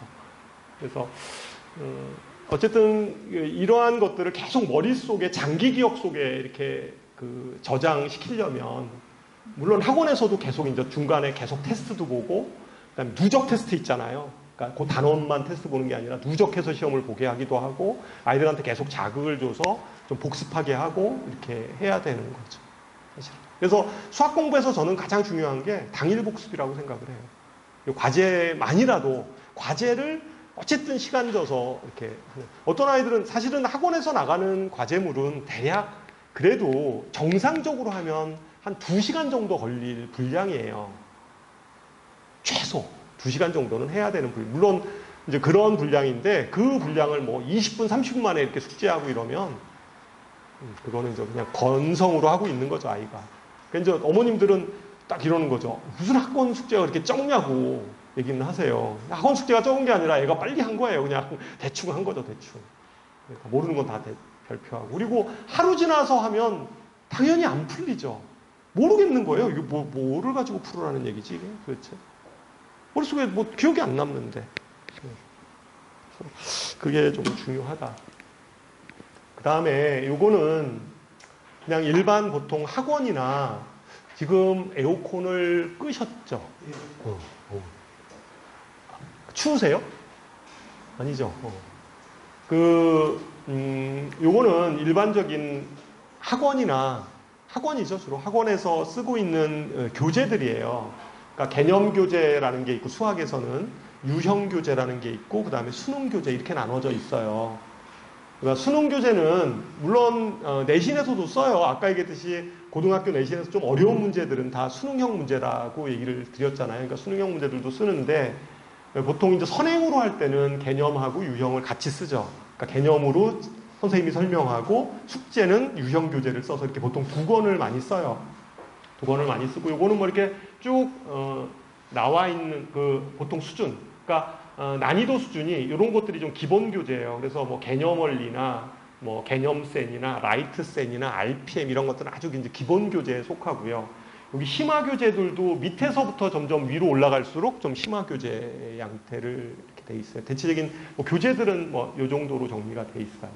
그 다음에 뭐 고난도 문제들은 여기 올포고라는 것은 올림포스 고난도의 약자입니다. 그래서 올림포스 고난도, 뭐 블랙라벨, 내신고쟁이 뭐 이런 것들이 좀 그런 문양들이에요. 여기 뭐 수능 총정리 문제, 자이스토리 수능. 자이스토리도 내신이 있고 수능이 있는데 수능은 좀 어려워요. 그러니까 그런 교재가 이제 일반적인 교재예요. 제가 요거 말씀을 요 표를 지금 넣은 이유는 저는 이렇게 생각을 하는데 제가 이제 아까 내신 1등급을 맞으려면 어려운 문항들을 풀어낼 수 있어야 된다, 아이들이. 그런 얘기를 말씀을 드렸어요. 근데 한편으로 그 얘기와 더불어서 아이들이 좀 다 달라요, 사실은. 그렇잖아요. 그러니까 모든 아이들이 이렇게 다 똑같은 학생들이 아니잖아요. 그러니까 어떤 아이들은 수학적 능력이 좀 떨어지는 아이들이 있고요. 어떤 아이들은 진짜로 뭐 이게 아주 잘하는 아이들이 있어요. 그러니까 뭐 여러 가지 아이들이 상태가 있는데 그 아이들의 상태에 따라서 교재를 달리 써야 돼요. 그러니까 무조건 여기까지 가야 된다라는 게 아니죠, 사실은. 어떤 아이들은 이 교재를 쓰잖아요. 그러면 오히려 퇴보를 해요. 그러니까 아까 얘기했듯이 남이 가르쳐주는 거 가지고 뇌의 연결만이 이게 촘촘해야 되는 게 아니에요. 자기가 공부를 해서 자기가 터득을 해야 되거든요. 모든 공부가 저는 다 마찬가지라고 생각을 해요. 자기가 정리해내고 자기가 구조화해내야 돼요. 그러니까 자기가 배운 내용들을 수학 같은 경우는 쭉 개념들을 배웠어요. 그러면 그런 것들을 복습하고 연습해서 자기 머릿속에, 자기 뇌 속에 이제 이게 다 저장을 장기 기억 장치에 넣어놓고 문제를 바라보면 그런 것들을 하나하나 꺼내 쓸 수가 있어야 되거든요. 그렇잖아요. 그래야지 복합 문제가 풀리잖아요. 그러니까 우리가 문제를 읽어보면 이러한 개념을 여기다 적용시켜야 되겠구나. 요거는 요런 개념을 적용시켜야 되겠다. 이런 것들을 단원간에 연결시켜서 이제 우리가 문제를 해결하게 되는데, 이제 그러한 것이 되려면, 전제가 되려면 뭔가 우리가 이제 자기가 주도적으로 그런 것들을 정리해가면서 꼼꼼하게 공부를 해야 돼요. 사실은. 해야 되는데, 이런 문제들이 사실은 이 고난도 문제가 맞는 아이들이 있고 안 맞는 아이들이 있어요. 현재의 수준에서는. 그러니까 그게 뭐 영원히 안 된다는 얘기는 아니고 현재의 수준에서 이런 문제들이 맞는 아이들이 있고 어떤 아이들은 저런 문제를 풀어봐야 아무런 도움이 안 되는 아이들이 있어요. 그렇잖아요. 저 문제 풀어봐야 그냥 폰만 잡는 거예요. 그러니까 예를 들면 10문제 중에서 9문제가 안 풀려. 10문제를 풀었는데 뭐 한 문제, 두 문제도 그냥 가까스 풀었는데 틀려. 뭐 이런 아이들이 그 교재가 무슨 의미가 있냐 이거죠. 차라리 그런 아이들은 뭐 예를 들어서 여기 심화 교재 중에서 본인이 꼼꼼하게 풀면서 자기 걸로 만드는 게 더 중요하다는 거죠. 그렇잖아요. 무조건 이게 중요한 건 아니죠. 그렇다고 해서 또 예를 들면 이런 거예요. 공부를 잘할 수 있는 아이예요. 그런데 이런 거죠. 그냥 무조건 그러면 우리 아이는 좀 약간 수학이 약하니까 여기만 계속 반복할까? 그것도 별로 안 좋아요. 쉬운 문제만 단순 연산을 반복한다고 해서 아까 얘기했듯이 그 머리의 이 연결망이 강화되는 건 아니에요. 좀 어려운 문제도 접해보고 머리를 계속 쓰게 해야 돼요. 그 수준에 맞게. 그렇잖아요. 수준에 맞게 머리를 쓰게 하는 게 중요하거든요. 그래야지만이 이 머리의 연결망 자체가 강화되는 거거든요. 그래서 뭐 예를 들어서 아이가 한 요 정도 수준까지 와 있어요. 그러면 그보다 좀 더 높은 수준의 문제들을 접하게 해서 머리를 더 강화시켜야 되는 거죠. 뭐 한 요 정도 수준의 아이들이 이제 이게 됐어요. 그럼 그보다 좀 더 높은 것들을 이렇게 시켜야 되는 거죠. 그럼 어쨌든 그러한 방법으로 이제 공부를 해야 된다. 그래서 그거는 아이들 수준에 따라서 무조건 여기까지 봐야 되고 이런 건 아니라는 거예요. 그런 건 아니고 오히려 이제 그 좀 단계에 맞춰서 우리가 아이들한테 교재를 선정하게 하고 이런 것들이 중요하다. 그러니까 무조건 이게 뭐 고난도 문제까지 봐야 되고 이런 거는 없다. 오히려 자칫 잘못하면 저것이 오히려 더 독이 될 수도 있어요. 예전에 제가 가르쳤던 학생 중에서 공부를 좀 잘하는 학생인데 성적이 안 나와요. 그러니까 그러니까 제가 가르쳐 보니까 꽤 공부를 잘 할 수 있는 이 역량이 돼 있는 아이인데 뭐 등급이 별로 안 좋아. 이게 이유가 뭘까? 물론 이제 걔는 일반고 아이는 아니었고 이제 외대부고 아이였는데 얘가 노력에 비해서 우리 물어봤어요. 너 뭐 도대체 뭐 문제집을 뭐를 썼어? 이렇게 너 뭐뭐 풀어봤어? 그랬더니 뭐 블랙라벨도 풀고 뭐도 풀고 막 다 풀었어. 여기 있는 교재들 다 푸는 거예요. 거의 대부분. 근데 왜 점수가 안 나와? 그래 보니까 이런 거예요. 잘하는 아이들조차도 문제는 그냥 이거를 그냥 막 문제 양치기 하듯이 문제를 그냥 푼 거예요. 아이가. 그러니까 자기 걸로 못 만든 거죠. 그래서 그 학생한테 제가 야 너는 문제를 많이 풀려고 하지 말고 그래서 딱 그랬어요. 너는 블랙라벨만 풀어. 그냥. 블랙라벨만 한 3회독, 4회독을 계속하자. 근데 어머님들은 이런 생각을 해요. 똑같은 문제집을 계속 푼다고? 이렇게 생각하시는데 똑같은 문제집을 계속 푼다고? 시간 낭비 아니야? 아니에요. 제가 예전에 가르쳤던 저는 외대부고 아이들 예전에 가르쳤을 때 보면 그냥 똑같은 문제집을 그냥 오히려 반복해서 꼼꼼하게 풀게 하죠. 맨 처음에 한번 풀 때는 틀리는 것들이 생겨요. 그럼 그 다음 풀 때 다시 틀린 것만 또 풀게 하는 거예요. 그리고 그래도 또 틀리는 것들이 생겨요. 그럼 또 풀게 하는 거죠. 오히려 그렇게 꼼꼼하게 푸는 애들이 오히려 성적이 더 좋아요. 왜 그럴 거냐 하면 그렇잖아요. 문제라는 건 똑같은 문제를 내는 건 아니고 이런 거니까 결국은 자기가 어떠한 문제를 바라봤을 때 그것을 궁리해서 자기가 알고 있는 개념들을 끄집어내서 문제를 접근해 들어가는 거잖아요. 푸는 건데 그냥 양만 많다고 해서 그렇게 되는 건 자기 있게 되는 건 아니죠. 그렇잖아요. 문제는. 그냥 뭐 100문제를 푸는 게 꼭 이게 적응력에 도움이 된다? 저는 그렇게 생각하지 않아요. 오히려 30문제를 정확히 풀어낼 그 30문제를 통해서 자기 거를 만드는 과정이 더 적합한 거라고 생각하는 거죠. 그래서 무조건 양을 막 늘리고 문제집만 막 드립다 많이 풀고 이게 꼭 좋은 학습법은 아니죠. 오히려 더 꼼꼼하게 관리하는 게 훨씬 더 중요해요. 자기가 왜 틀렸는지를 알고 이 문제가 어떻게 좀 변형이 될 것까지, 그러면 그 다음 볼 때는 좀 이렇게 자기가 틀린 것들에 대해서 왜 그런 생각을 못했고 뭐 이런 것들이 좀 머릿속에 정리가 돼야 된다는 거죠. 수학에 있어서도. 뭐 그런 부분들 때문에 이제 조금 말씀을 드렸고, 그런 것들을 좀 참고하시라고 드렸어요. 자, 그 다음에, 예. 예, 그럼요. 당연히 올랐으니까 말씀을 드리죠. 그다음부터는 뭐 아주. 그래서 실제 그 학생이, 이제 아무래도 이제 외대부고다 보니까 내신 따기는 좀 어렵잖아요. 나중에 이제 정시로 서울대 경제학과 들어갔어요. 근데 어쨌든 그 공부에 있어서는 자기 걸로 만드는 과정이 아주 절대적으로 필요해요. 그거는 복습하고 연습이에요. 그거 외에는 뭐 방법이 없어요. 수학이건 모든 과목이 다 마찬가지예요. 그거는 자기 걸로 자기 구조화 시켜내는 거죠. 개념들을 자기 걸로 만드는 과정은 결국은 아무리 뭐 선생님이 옆에서 그런다고 되는 게 아니라, 사실은 이제 아이가 자기의 공부를 좀 이렇게, 선생님은 그냥 자극을 줄 뿐이죠. 방향을 좀 얘기해주고 왜 그런 것들을 해야 되는지를 좀 알려주고 이런 것뿐이고, 결국은 이제 그것들을 해나가는 것들은 본인들이 이제 그것을 사실은 해야 돼요. 이제 하위권 학생들에 대해서 여기는 아마 어머님들 없을 것 같아요. 없을 것 같은데, 혹시 뭐 주변 분 중에 이런 아이가 있었을 때 좀 뭐 조언을 해주실 수도 있잖아요. 아니면 보통 보면 이제 큰 아이하고 둘째 아이가 좀 다르고 뭐 그렇잖아요. 큰 아이는 좀 잘하는데 둘째 아이는 좀 또 안 그런 경우들도 많이 있어요. 그래서 이제 하위권 아이들의 특징, 이 아이들은 사실은 이제 목표의식이 잘 없죠. 그러니까 뭔가 이제 마지못해 하는 거예요. 이제 목표의식도 없고, 그 다음에 또 한 가지는 목표의식이 없다 보니까 사실은 수업 시간에 졸기도 해요. 학원에 와서도 졸아요. 학교에서도 물론 당연히 졸겠죠. 졸기도 하고, 그 다음에 멍 때리기도 하고, 그러니까 칠판을 바라보고 있는데 아이는 머릿속엔 딴 생각을 하고 있고, 좀 이래요. 그리고 이제 성실성 이런 건 거의 제로죠. 숙제는 거의 어떻게든지 그냥 대충 베껴오기도 하고, 안 해오기도 하고, 이러는 아이들이에요.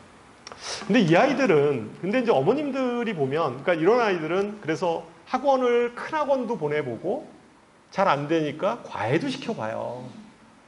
근데 과외도 역시 마찬가지로 이게 효과가 없죠. 그러니까 이제 아이가 기본적으로는 그냥 다 모든 것들을 그냥 이렇게 물어서 해결하려고 하고, 그 다음에 또 그거에 맞춰서, 그러니까 과외라는 게 그렇잖아요. 또 그 아이한테 맞춰서 막 하다 보니까 그 아이의 어떤 자기주도성 자체가 점점 상실이 되는 거예요. 그냥 선생님이 모른다고 하면 다 가르쳐 주니까. 그리고 또 숙제 안 해왔다 해도, 아이고, 안 해왔니? 다시 또 하자. 해가지고 선생님이 다 풀어주고, 아니면, 그렇게 돼요. 그리고 아니면, 하여튼 이런 아이들은 그러다 보니까, 가장 큰 문제가 이 개념 자체가 머릿속에 구조화되어 있지 않아요. 이 아이들의 심정이 이해는 가요. 숙제를 내줬는데, 숙제를 어떻게 해야 될지를 모르는 거예요. 머릿속에 뭐가 남아있어야지 뭐를 할 거 아니에요. 그러니까 숙제를 예를 들면 30문제를 내줘요. 그럼 보면, 뭔가 이렇게 풀리는 맛도 있고 이래야 되는데, 아이들이 이제 그런 것들이 안 되는 아이들이죠. 그래서 이 아이들은 저희 학원에서도 마찬가지예요. 이 아이들은 저희 학원에서는 그냥 아주 기본적인 연산을 많이 시켜요. 연산을 시켜야 돼요, 이 아이들은. 그러니까 어머님들 책에 보면 센수학 같은 책 보셨죠? 다. 센수학 보면 센수학은 A단계가 있고 B단계가 있고 C단계가 있잖아요. 근데 A단계는 진짜 쉬운 거잖아요. 그런 거를 많이 연습을 시켜야 돼요. 그게 이렇게 좀 축적이 돼야지 그 다음에 얘네들은 그러니까 센수학에 나와 있는 A단계가 사실은 부족해요, 이 아이들한테는. 그러니까 그거를 계속 연습을 좀 시켜서 진짜 개념을 잡아줘야 돼요. 그 아주 쉬운 것들을 가지고 계속 반복해서 개념을 그나마 잡아서 이렇게 문제를 해나가지 않으면 이 아이들을 그냥 처음부터 다른 일반적인 아이들하고 똑같이 그냥 뭐 B단계부터 시작하든가 개념 설명하고 아이들한테 풀으라고 한다든가 그러면 이 아이들은 풀고 싶죠. 그리고 이 아이들은 답을 보면서 하는 게 좋아요. 봐야 돼요.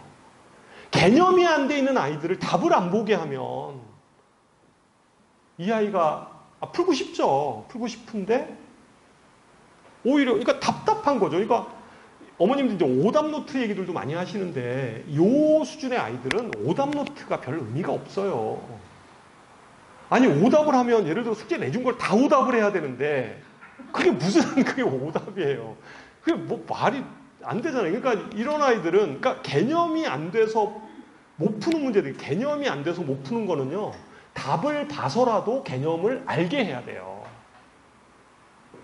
베끼는 게 아니라 베껴서 답을 안 하는 게 베껴오는 거하고는 다른 얘기예요. 지금 얘기하는 게. 얘네들은 개념이 안 돼서 문제를 접근하지 못하므로 이 아이들은 답을 봐도 사실은 이해가 안 가요. 그럴 수 있잖아요. 답을 봐. 근데 답이 이해가 안 가. 그런 거거든요. 그러니까 이 아이들한테는 사실은 뭐 오답을 시켜야 된다 이런 것들은 다 사치죠. 사치. 이거 그렇잖아요. 이게 무슨 우리가 오답 노트 오답이라는 게 이게 무슨 이게 오히려 그냥 아까 얘기했듯이 센수학의 A단계 문제들을 좀 더 그 비슷한 것들을 많이 뽑아서 이렇게 반복해서 일단 개념을 잡아주고 그런 것들을 좀 꼼꼼하게 관리하시는 학습을 해야 돼요. 그 집에서건 학원이건 간에. 그렇게 해서 하다 보면 이제 문제가 조금씩 이제 풀리니까 재밌어지죠.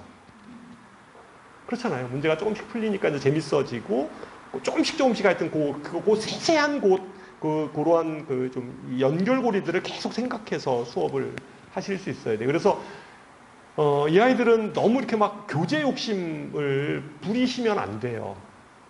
오히려 그냥 기본적인 기초 교재들을 꼼꼼하게 좀 하게 하고 그 다음에 또 고수 아까 그 심화 교재 같은 경우들도 심화 교재 그냥 하단에 있는 것들을 좀 여러 번 좀 반복해서 아이들이 좀 스스로 좀 정리할 수 있도록 좀 도와주고 선생님도 계속 중간중간에 시험을 누적 테스트 보고 이렇게 해가지고 좀 잊어버리지 않게 계속 머릿속에 좀 남게 이렇게 좀 도와주시는 그런 학습 방법을 쓰는 게 맞다.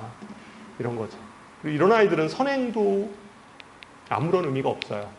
선행도 뭐 굳이 이렇게 선행 어쩔 수 없죠. 보통 우리가 요즘에 어머님들 아시겠지만 요기 그룹 아이들이 사실은 그냥 이 상태로 계속 간다고 하면 이게 그렇잖아요. 이 상태로 만약에 계속 간다고 하면 제가 보기에는 이 아이들이 갈 수 있는 하여튼 성공하면 제가 보기에는 서울에 아예 좀 그러니까 수도권까지는 가능할 수 있어요. 수도권까지는 이 아이들도 지금 수학 같은 경우에 수도권까지 가능해요. 한 내신으로 얘기하면 이렇게 그래도 착실하게 하면 그래도 한 3등급 정도까지는 어떻게 할 수 있어요. 기본적인 것들 좀 잘 탄탄하게 다지고 하고 이러면서 시키면 한 3등급. 3등급이면 요새 지방 국립대들 있잖아요. 요새 보통 보면 한 뭐 4등급, 5등급 내신 등급 애들 들어가거든요. 그러니까 뭐 수도권 쪽 이렇게. 그리고 뭐 이게 수학이 그런 거니까 다른 과목은 또 좀 더 잘하는 과목들도 있을 수 있으니까 그렇게 시키면 가능해요. 그러니까 욕심 부리지 마시고 그렇게 시키는 거. 오히려 좀 기초적인 것들을 좀 중심으로 해서 좀 시키는 게 중요하다. 그다음에 이제 중위권 학생인데 이 중위권 학생은 아까 이 학생들이 왜 상위권으로 못 올라가냐면 이 아이들도 공부하는 방식의 문제예요. 이 아이들이 아까 하위권 아이들은 숙제할 생각이 아예 없는 아이들이고요. 거의 좀 잘 안 해요. 걔들은 안 하는 아이들이고 이 아이들은 이 아이들이 대체적으로 보면 이제 숙제를 꼭 수학 갔다 오면 성실하니까 숙제를 하려고는 해요. 그래서 그 다음날 영어 숙제하고 그 다음에 또 영어 학원 갔다 오면 그 다음날 수학 숙제하고 그래서 50%를 항상 이렇게 날려먹는 아이들이죠. 이 아이들이 그래요. 그리고 그러다 보니까 아까 했듯이 막 다 별표예요. 복습량 자체가 그러니까 이제 깊게 그러니까 대충 해요. 그러니까 숙제 완성도가 한 80%나 70% 정도예요. 그러니까 어려워 보이면 다 별표예요. 왜냐하면 이게 충분히 아이가 좀 수학은 자기가 충분히 고민해보고 좀 잘 안 되면 좀 뭐 개념도 다시 좀 찾아보고 이런 과정이 계속 좀 이렇게 반복돼서 좀 이루어져야 돼요. 가장 좋은 건 하여튼 당일 복습이 가장 좋아요. 가장 좋고, 그 다음에 뭐 진짜 좀 안 되는 거는 요새 뭐 카톡, SNS 이런 것들도 많이 발전돼 있으니까 선생님한테도 좀 이렇게 사진 찍어서 질문도 좀 하고 이러면 좀 좋거든요. 선생님들이 뭐 사진 찍어서 이렇게 보내면 너 왜 그 선생님 잠자려고 하는데 이렇게 보내냐 이런 선생님들 단 한 분도 안 계세요. 어우 진짜로 열심히 공부하는구나 이렇게 생각해서 선생님도 막 칼라펜으로 이쁘게 프리 과정도 좀 보여주고 개념도 써서 이렇게 다시 보내주고 이렇게 해요. 선생님들이 다. 그래서 어쨌든 이 아이들의 가장 중요한 건 공부의 학습법 자체를 좀 바꿔야 돼요. 이 아이들은. 그게 가장 1차적인 것 같아요. 그래서 가장 중요한 게 이렇게 별표초 오게 하지 말고 자기가 좀 고민해서 공부하려고 하는 학습 습관을 가지면 점점 좋아질 거예요. 그리고 이 아이들은 고난도 문제 있죠. 아까 같은 고난도 문제를 하루에 한 문항 정도씩이라도 이렇게 좀, 그러니까 문제집을 이럴 수 있잖아요. 아이가 지금 뭐 심화교재를 쓰고 있어요. 그러면 고난도 문제집을 다 풀게 하기보다는 뭐 하루에 한 문항 정도, 그 정도를 그냥 이렇게 접근해 본다든가, 아니면 뭐 그런 게 힘들면 아까 얘기했듯이 좀 공부 습관에 있어서 어려운 문항 있잖아요. 이거를 당일 복습할 때 어려운 문항은 좀 남겨놓으세요. 그러니까 아이가 그때 바로 해결이 안 될 테니까 나눴다가 뭐 그 다음날 좀 더 고민을 하거나 아니면 친구들하고 좀 토론을 해보던가 이렇게 서로 얘기해보고 이런 것도 굉장히 도움이 되거든요, 사실은. 그래서 친구들하고 이렇게 얘기해서 좀 같이 토론해 본다든가 뭐 이런 식의 뭐 공부 방법들을 좀 어쨌든 좀 과제 완성도를 좀 높여나가는 방향으로 하시면 반드시 이 아이들은 나중에 가면 잘해요. 근데 이제 그렇지 않고 이 아이들이 이제 계속 항상 이게 뭐 기본적으로는 좀 성실한 아이들이에요. 성실한 아이들이긴 한데 좀 그 학습 태도 부분들을 좀 하여튼 변화시키는 거, 아까 얘기했듯이 과제 완성도를 좀 높이는 게 굉장히 좀 중요해요. 그러니까 그거만 좀 일정 부분 계속 지속적으로 좀 이렇게 만들어 나가면 좋을 거고, 우리 선생님들한테도 제가 이제 이거를 계속 좀 강조를 해요. 그래서 의도적으로 사실은 고등학교 1학년 학생들한테는 저희 학원에서는 어떻게 얘기를 하냐면 선생님들이 일일 학습지처럼 하루에 2문항들을 좀 풀어서 제출하게 해요. 선생님 톡으로. 근데 그거를 시행을 계속하면 2가지 나타나더라고요. 좀 약한 아이들 있잖아요. 수학이 좀 약한 아이들은 그것 때문에 너무 힘들어해요. 그러니까 하루에 2문항을 좀 어려운 문항을 던져줘요. 그래서 풀어서 제출해 이렇게 얘기를 하거든요. 그러면 일주일이면 주 5일이니까 일주일에 한 10문항 정도를 주는 거예요. 그러니까 숙제 말고 별도로 이렇게 줘요. 그래서 그걸 풀어서 어쨌든 제출해라고 얘기를 하는데 아이들이 이제 그거를 되게 힘들어해요. 그러니까 제출을 이제 못하는 아이들도 있고 뭐 이제 안 풀리니까 이제 그렇기는 해요. 그래서 제가 이제 선생님들한테 그 얘기도 하죠. 그거를 일괄적으로 모든 문항을 똑같이 이렇게 어려운 걸로 하지 말고 자기 그 반 수준을 좀 맞춰서 그거에 맞춰서, 그리고 중요한 문항들 있잖아요. 이런 것들 꼭 좀 기억해야 될 문항 위주로 해서 좀 전달해주고 그것을 좀 피드백 받을 수 있도록 해라. 대신에 아이들이 그것들을 좀 고민할 수 있는 시간들은 좀 줘서 그것들은 시행하게 해요. 그래서 그 시행은 시험 기간이 돌입하면 저희가 그거는 안 해요.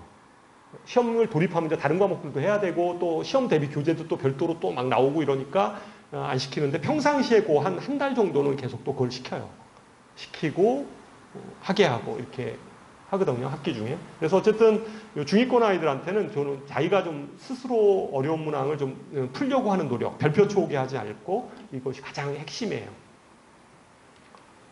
그 다음에 상위권 아이들 같은 경우는 이 아이들은 뭐 잘하는데 아까 이 아이들에 있어서도 아까 제가 그 사례 얘기를 했잖아요. 잘하는 아이인데 이 아이가 점수가 안 나오는 아이들이 있어요. 그러니까 실제 능력치는 그 정도로 할 수 있는 아이인데 이제 안 나오는 아이들의 가장 큰 단점은 얘네들도 이런 고난도 문제를 양치를 하는 거예요. 그러니까 주변 아이들이 막 문제 이것도 풀고 저것도 풀고 막 이러니까 많은 문제집을 푸는 것이 도움이 된다고 생각을 해요, 이 아이들이. 근데 그렇지 않아요. 오히려 문제집, 저는 차라리 N회독을 하는 게 맞다고 생각을 해요.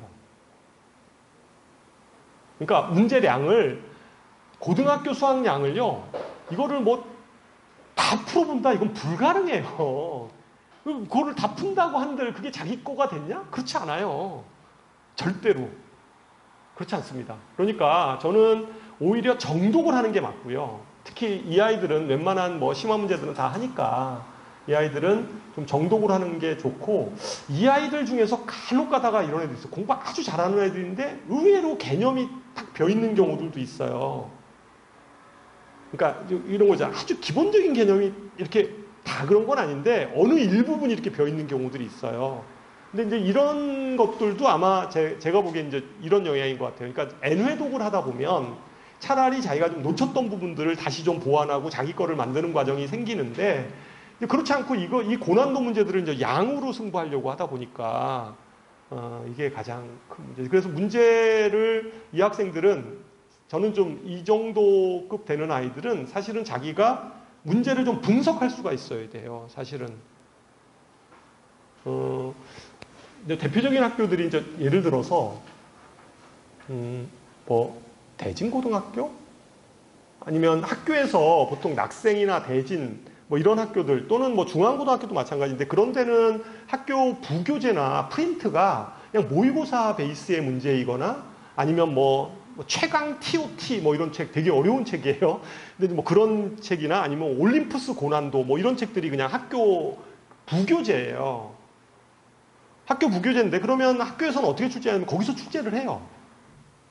거기 문제집에서. 근데 똑같이 안 내죠.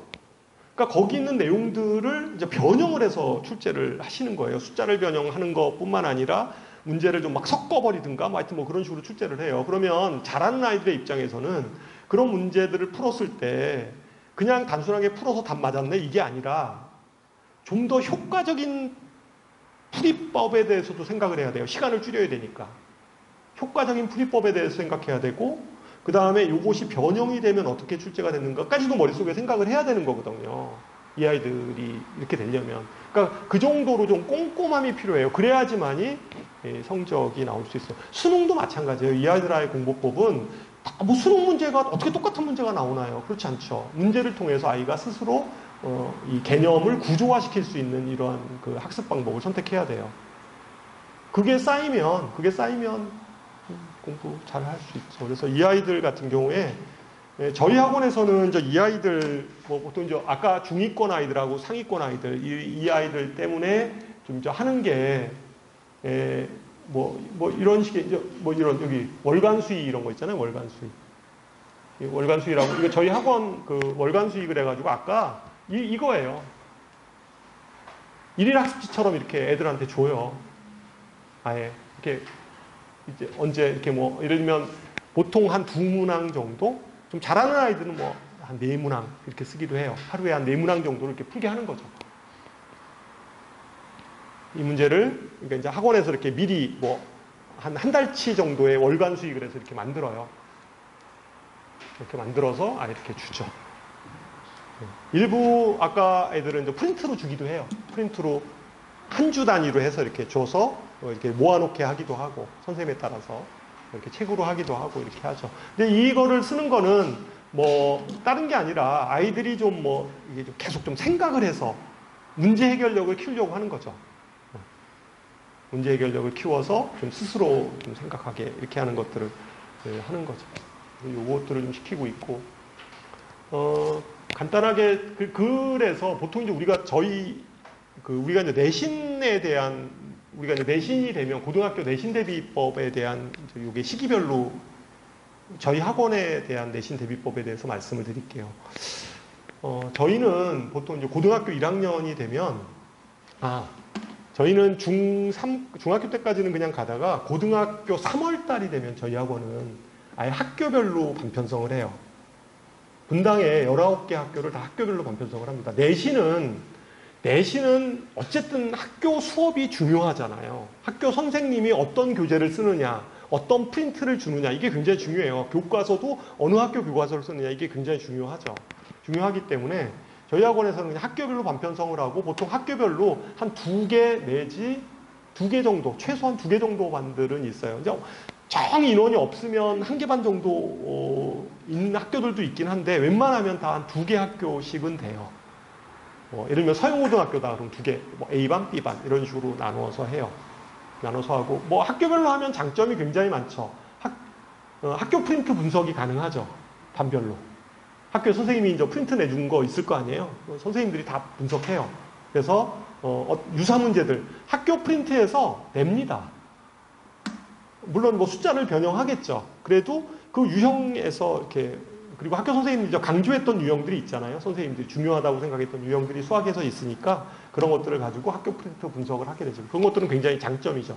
여러 학교가 모여 있으면 학교 선생님 그 학교 아이들 프린트를 다 분석해서 이렇게 그거에 좀 최적화시켜서 수업하기는 쉽지는 않아요. 그래서 학교 프린트 하게 되고 저희는 보통 한 3월 기준으로 해서 그냥 얘기를 드리면 그러니까 1학기 기준으로 보면 한 5주간 정도는 일단 학원 자체 교재를 만들어요. 그래서 보통 기본반 애들이 기본적인 기본반 아이들이 써야 될 교재와 그다음에 심화반 아이들이 써야 될 교재와 고난도 반 아이들 그러니까 좀 웬만큼 다 된 아이들이 써야 될 교재 이 세 가지로 세 가지 유형으로 교재를 학원에서 그냥 자체적으로 만들어요. 저 교재는 어떻게 만드냐면 시중에 나와 있는 문제집 한 5권 정도를 다 섞어버려요. 그러니까 좀 많이 쓰는 교재들 있잖아요. 그 5권 정도를 그냥 다 섞어서 거기에 맞춰서 집어넣어요. 그래서 한 주에 한 번 올 때 한 보통 한 주에 대략 한 50에서 60문항 정도 이렇게 소화할 수 있도록 저희가 구성을 해요. 그래서 약 한 5주 정도 하게 되니까 대략 한 250문항에서 한 300문항 정도를 풀죠. 그러니까 문제를 좀 엄선해서 저희가 좀 뽑아요. 한 5개 정도 해서 이렇게 먼저 시키죠. 그래서 기본반은 기본반에 맞는 문제 쓰고요. 심화반 애들은 심화반에 맞는, 그 다음에 고난도반 애들은 고난도반에 맞는 문제를 쓰고, 저기에 이제 모의고사 문제들도 다 집어넣어요.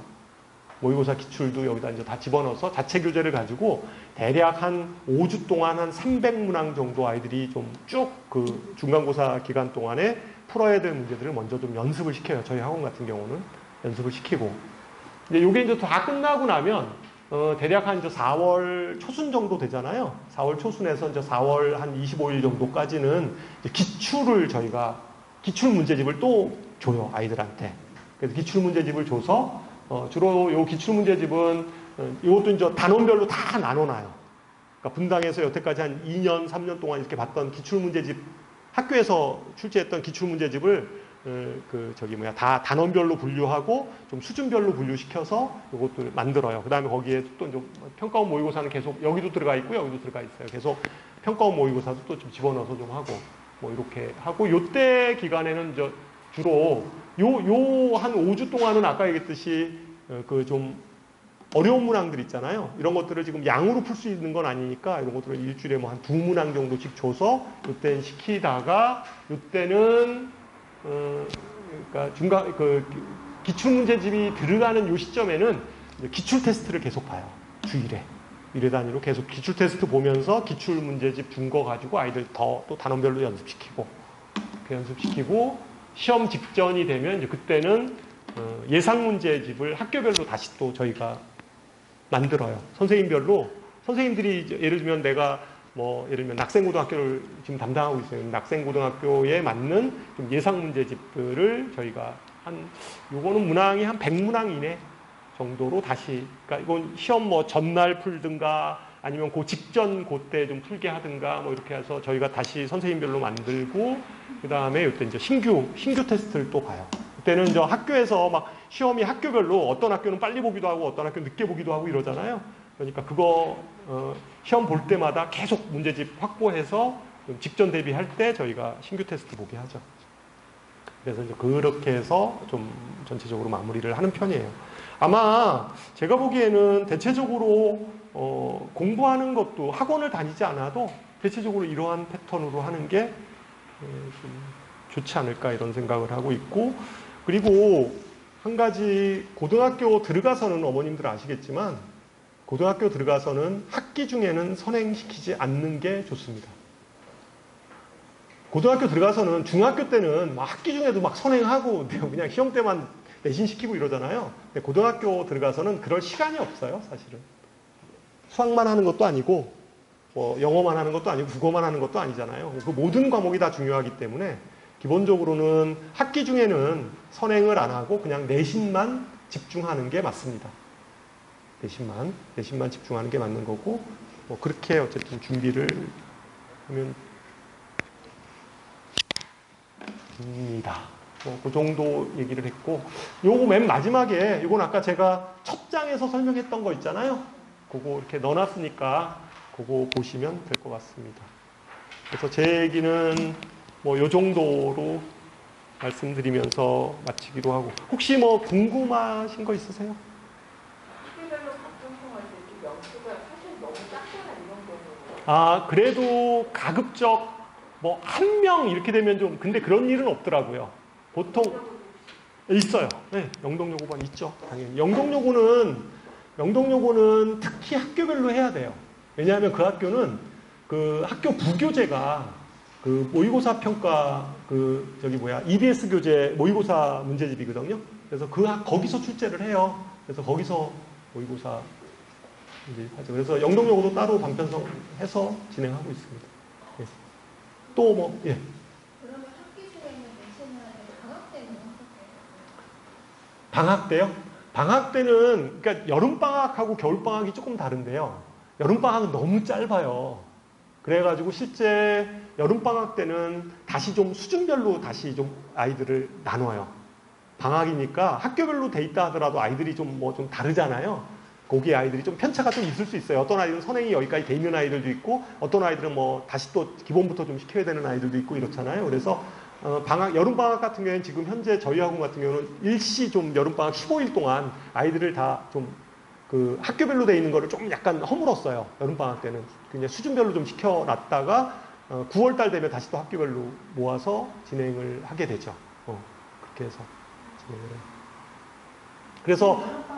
그래서 제가 말씀을 좀 마무리합니다. 그래서 여름방학 때는 선행할 시간이 많지 않고요. 그러니까 뭐 기간도 길지 않아서. 그러니까 저희 학원 같은 경우는 어떻게 했냐면 지금 여름방학 때는 고1 같은 경우는 수화 해야 되잖아요. 2학기 때 그게 시험이니까. 수화 중심으로 깔고요.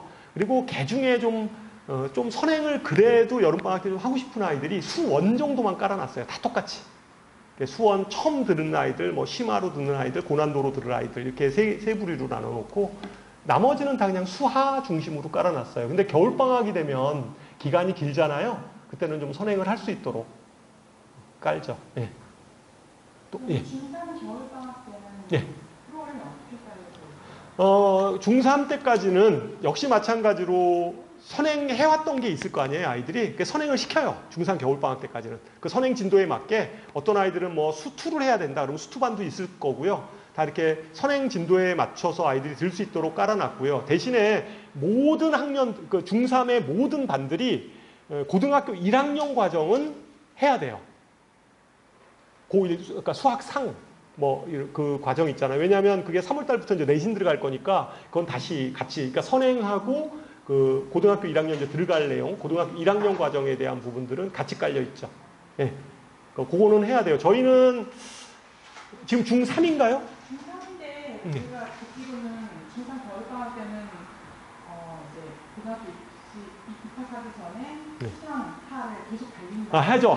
해요. 당연히 하죠. 그거 하고 그거와 더불어서 이제 선행도 해왔던 것들. 예. 선행도. 수학상하. 예, 수학상하. 그렇게 하고 방학 동안에 저희가 방학 동안에는 보통 한 5차례 정도를 아이들을 이제 고등학교 1학년 과정에 대한 테스트를 봐요. 반편성안이라고. 학교별로 반편성한다고 그랬잖아요. 그 학교별 반편성할 때 뭐 A반에다 넣어야 될지, 얘를 B반에다 넣어야 될지, 아니면 뭐 그냥 완전 기본반에다 집어넣어야 될지, 뭐 이런 것들에 대해서 테스트를 쭉 보죠. 그때 한 5번 정도 봐서 그 아이들 좀 레벨링 시켜요. 그렇게 해서. 예. 중3 겨울방학 때 예. 겨울방학 때 그러면 수상반 하고 또 선행반 하고 이렇게 보통 반이 예를 들어서 이런 거죠. 내가 했던 게 지금 현재 수투를 해야 돼요. 수투를 나가는 아이예요. 그러면 수투를 계속 시켜요. 2월 달까지는 시키는데 그 반에서 수학 상하를 같이 하는 거죠. 모든 아이들이. 그러니까 저희는 보통 그렇게 한 과정만 시키지 않고요. 그거 하면서 이렇게 같이. 선행은 선행대로. 시합은 안 보내가서 네. 한 번 가면요. 네. 따라 나가는 거 4시간이다. 4시간인데 2시간은 선행, 2시간은 선행. 이런 식으로. 뭐 그 정도로 예. 하는지. 예, 그 정도로 나눠지죠. 보통 한 반반 시킨다고 보시면 돼요. 예. 보통. 방학 때는 4시간씩 해서 보통 3일 시키거든요. 4, 4, 4 이렇게 시키니까 반은 선행, 반은 그 좀 심화. 그러니까 현행 심화 이렇게 시키죠. 예, 주 3회 저희하고. 그렇습니다. 또, 예. 아까 설명해 주실 때 예. 하위권들 예. 해주실 때요. 예. 내 아이가 개념이 부족한지 네. 이렇게 테스트를 봐가지고 아. 그 반에 만약에 개념반에 네. 들어가면 예. 예. 거기에 대해서 계속 복습을 이렇게 시켜주시고 그렇죠. 예. 그러니까 아이들 보면 저희 학원에 와서 입학할 때 반드시 테스트를 봐요. 그래서 얘가 뭐 배운 데까지 저희가 테스트를 해봐서 그 과정에 대해서 아이가 어디서부터 시작해야 될지를 결정할 거고, 그래서 아이가 뭐 기본이 잘 그래도 웬만큼 돼 있는 것 같으면 심화에서도 다시 개념 설명을 하거든요. 그러니까 심화반 쪽으로 보내고, 그렇지 않으면 뭐 처음부터 좀 들어야 될 것 같으면 기본반부터 다시 시작해야 되고 그렇게 되죠. 예. 다 되셨나요? 자, 그러면 이걸로 마치도록 하겠습니다. 고맙습니다.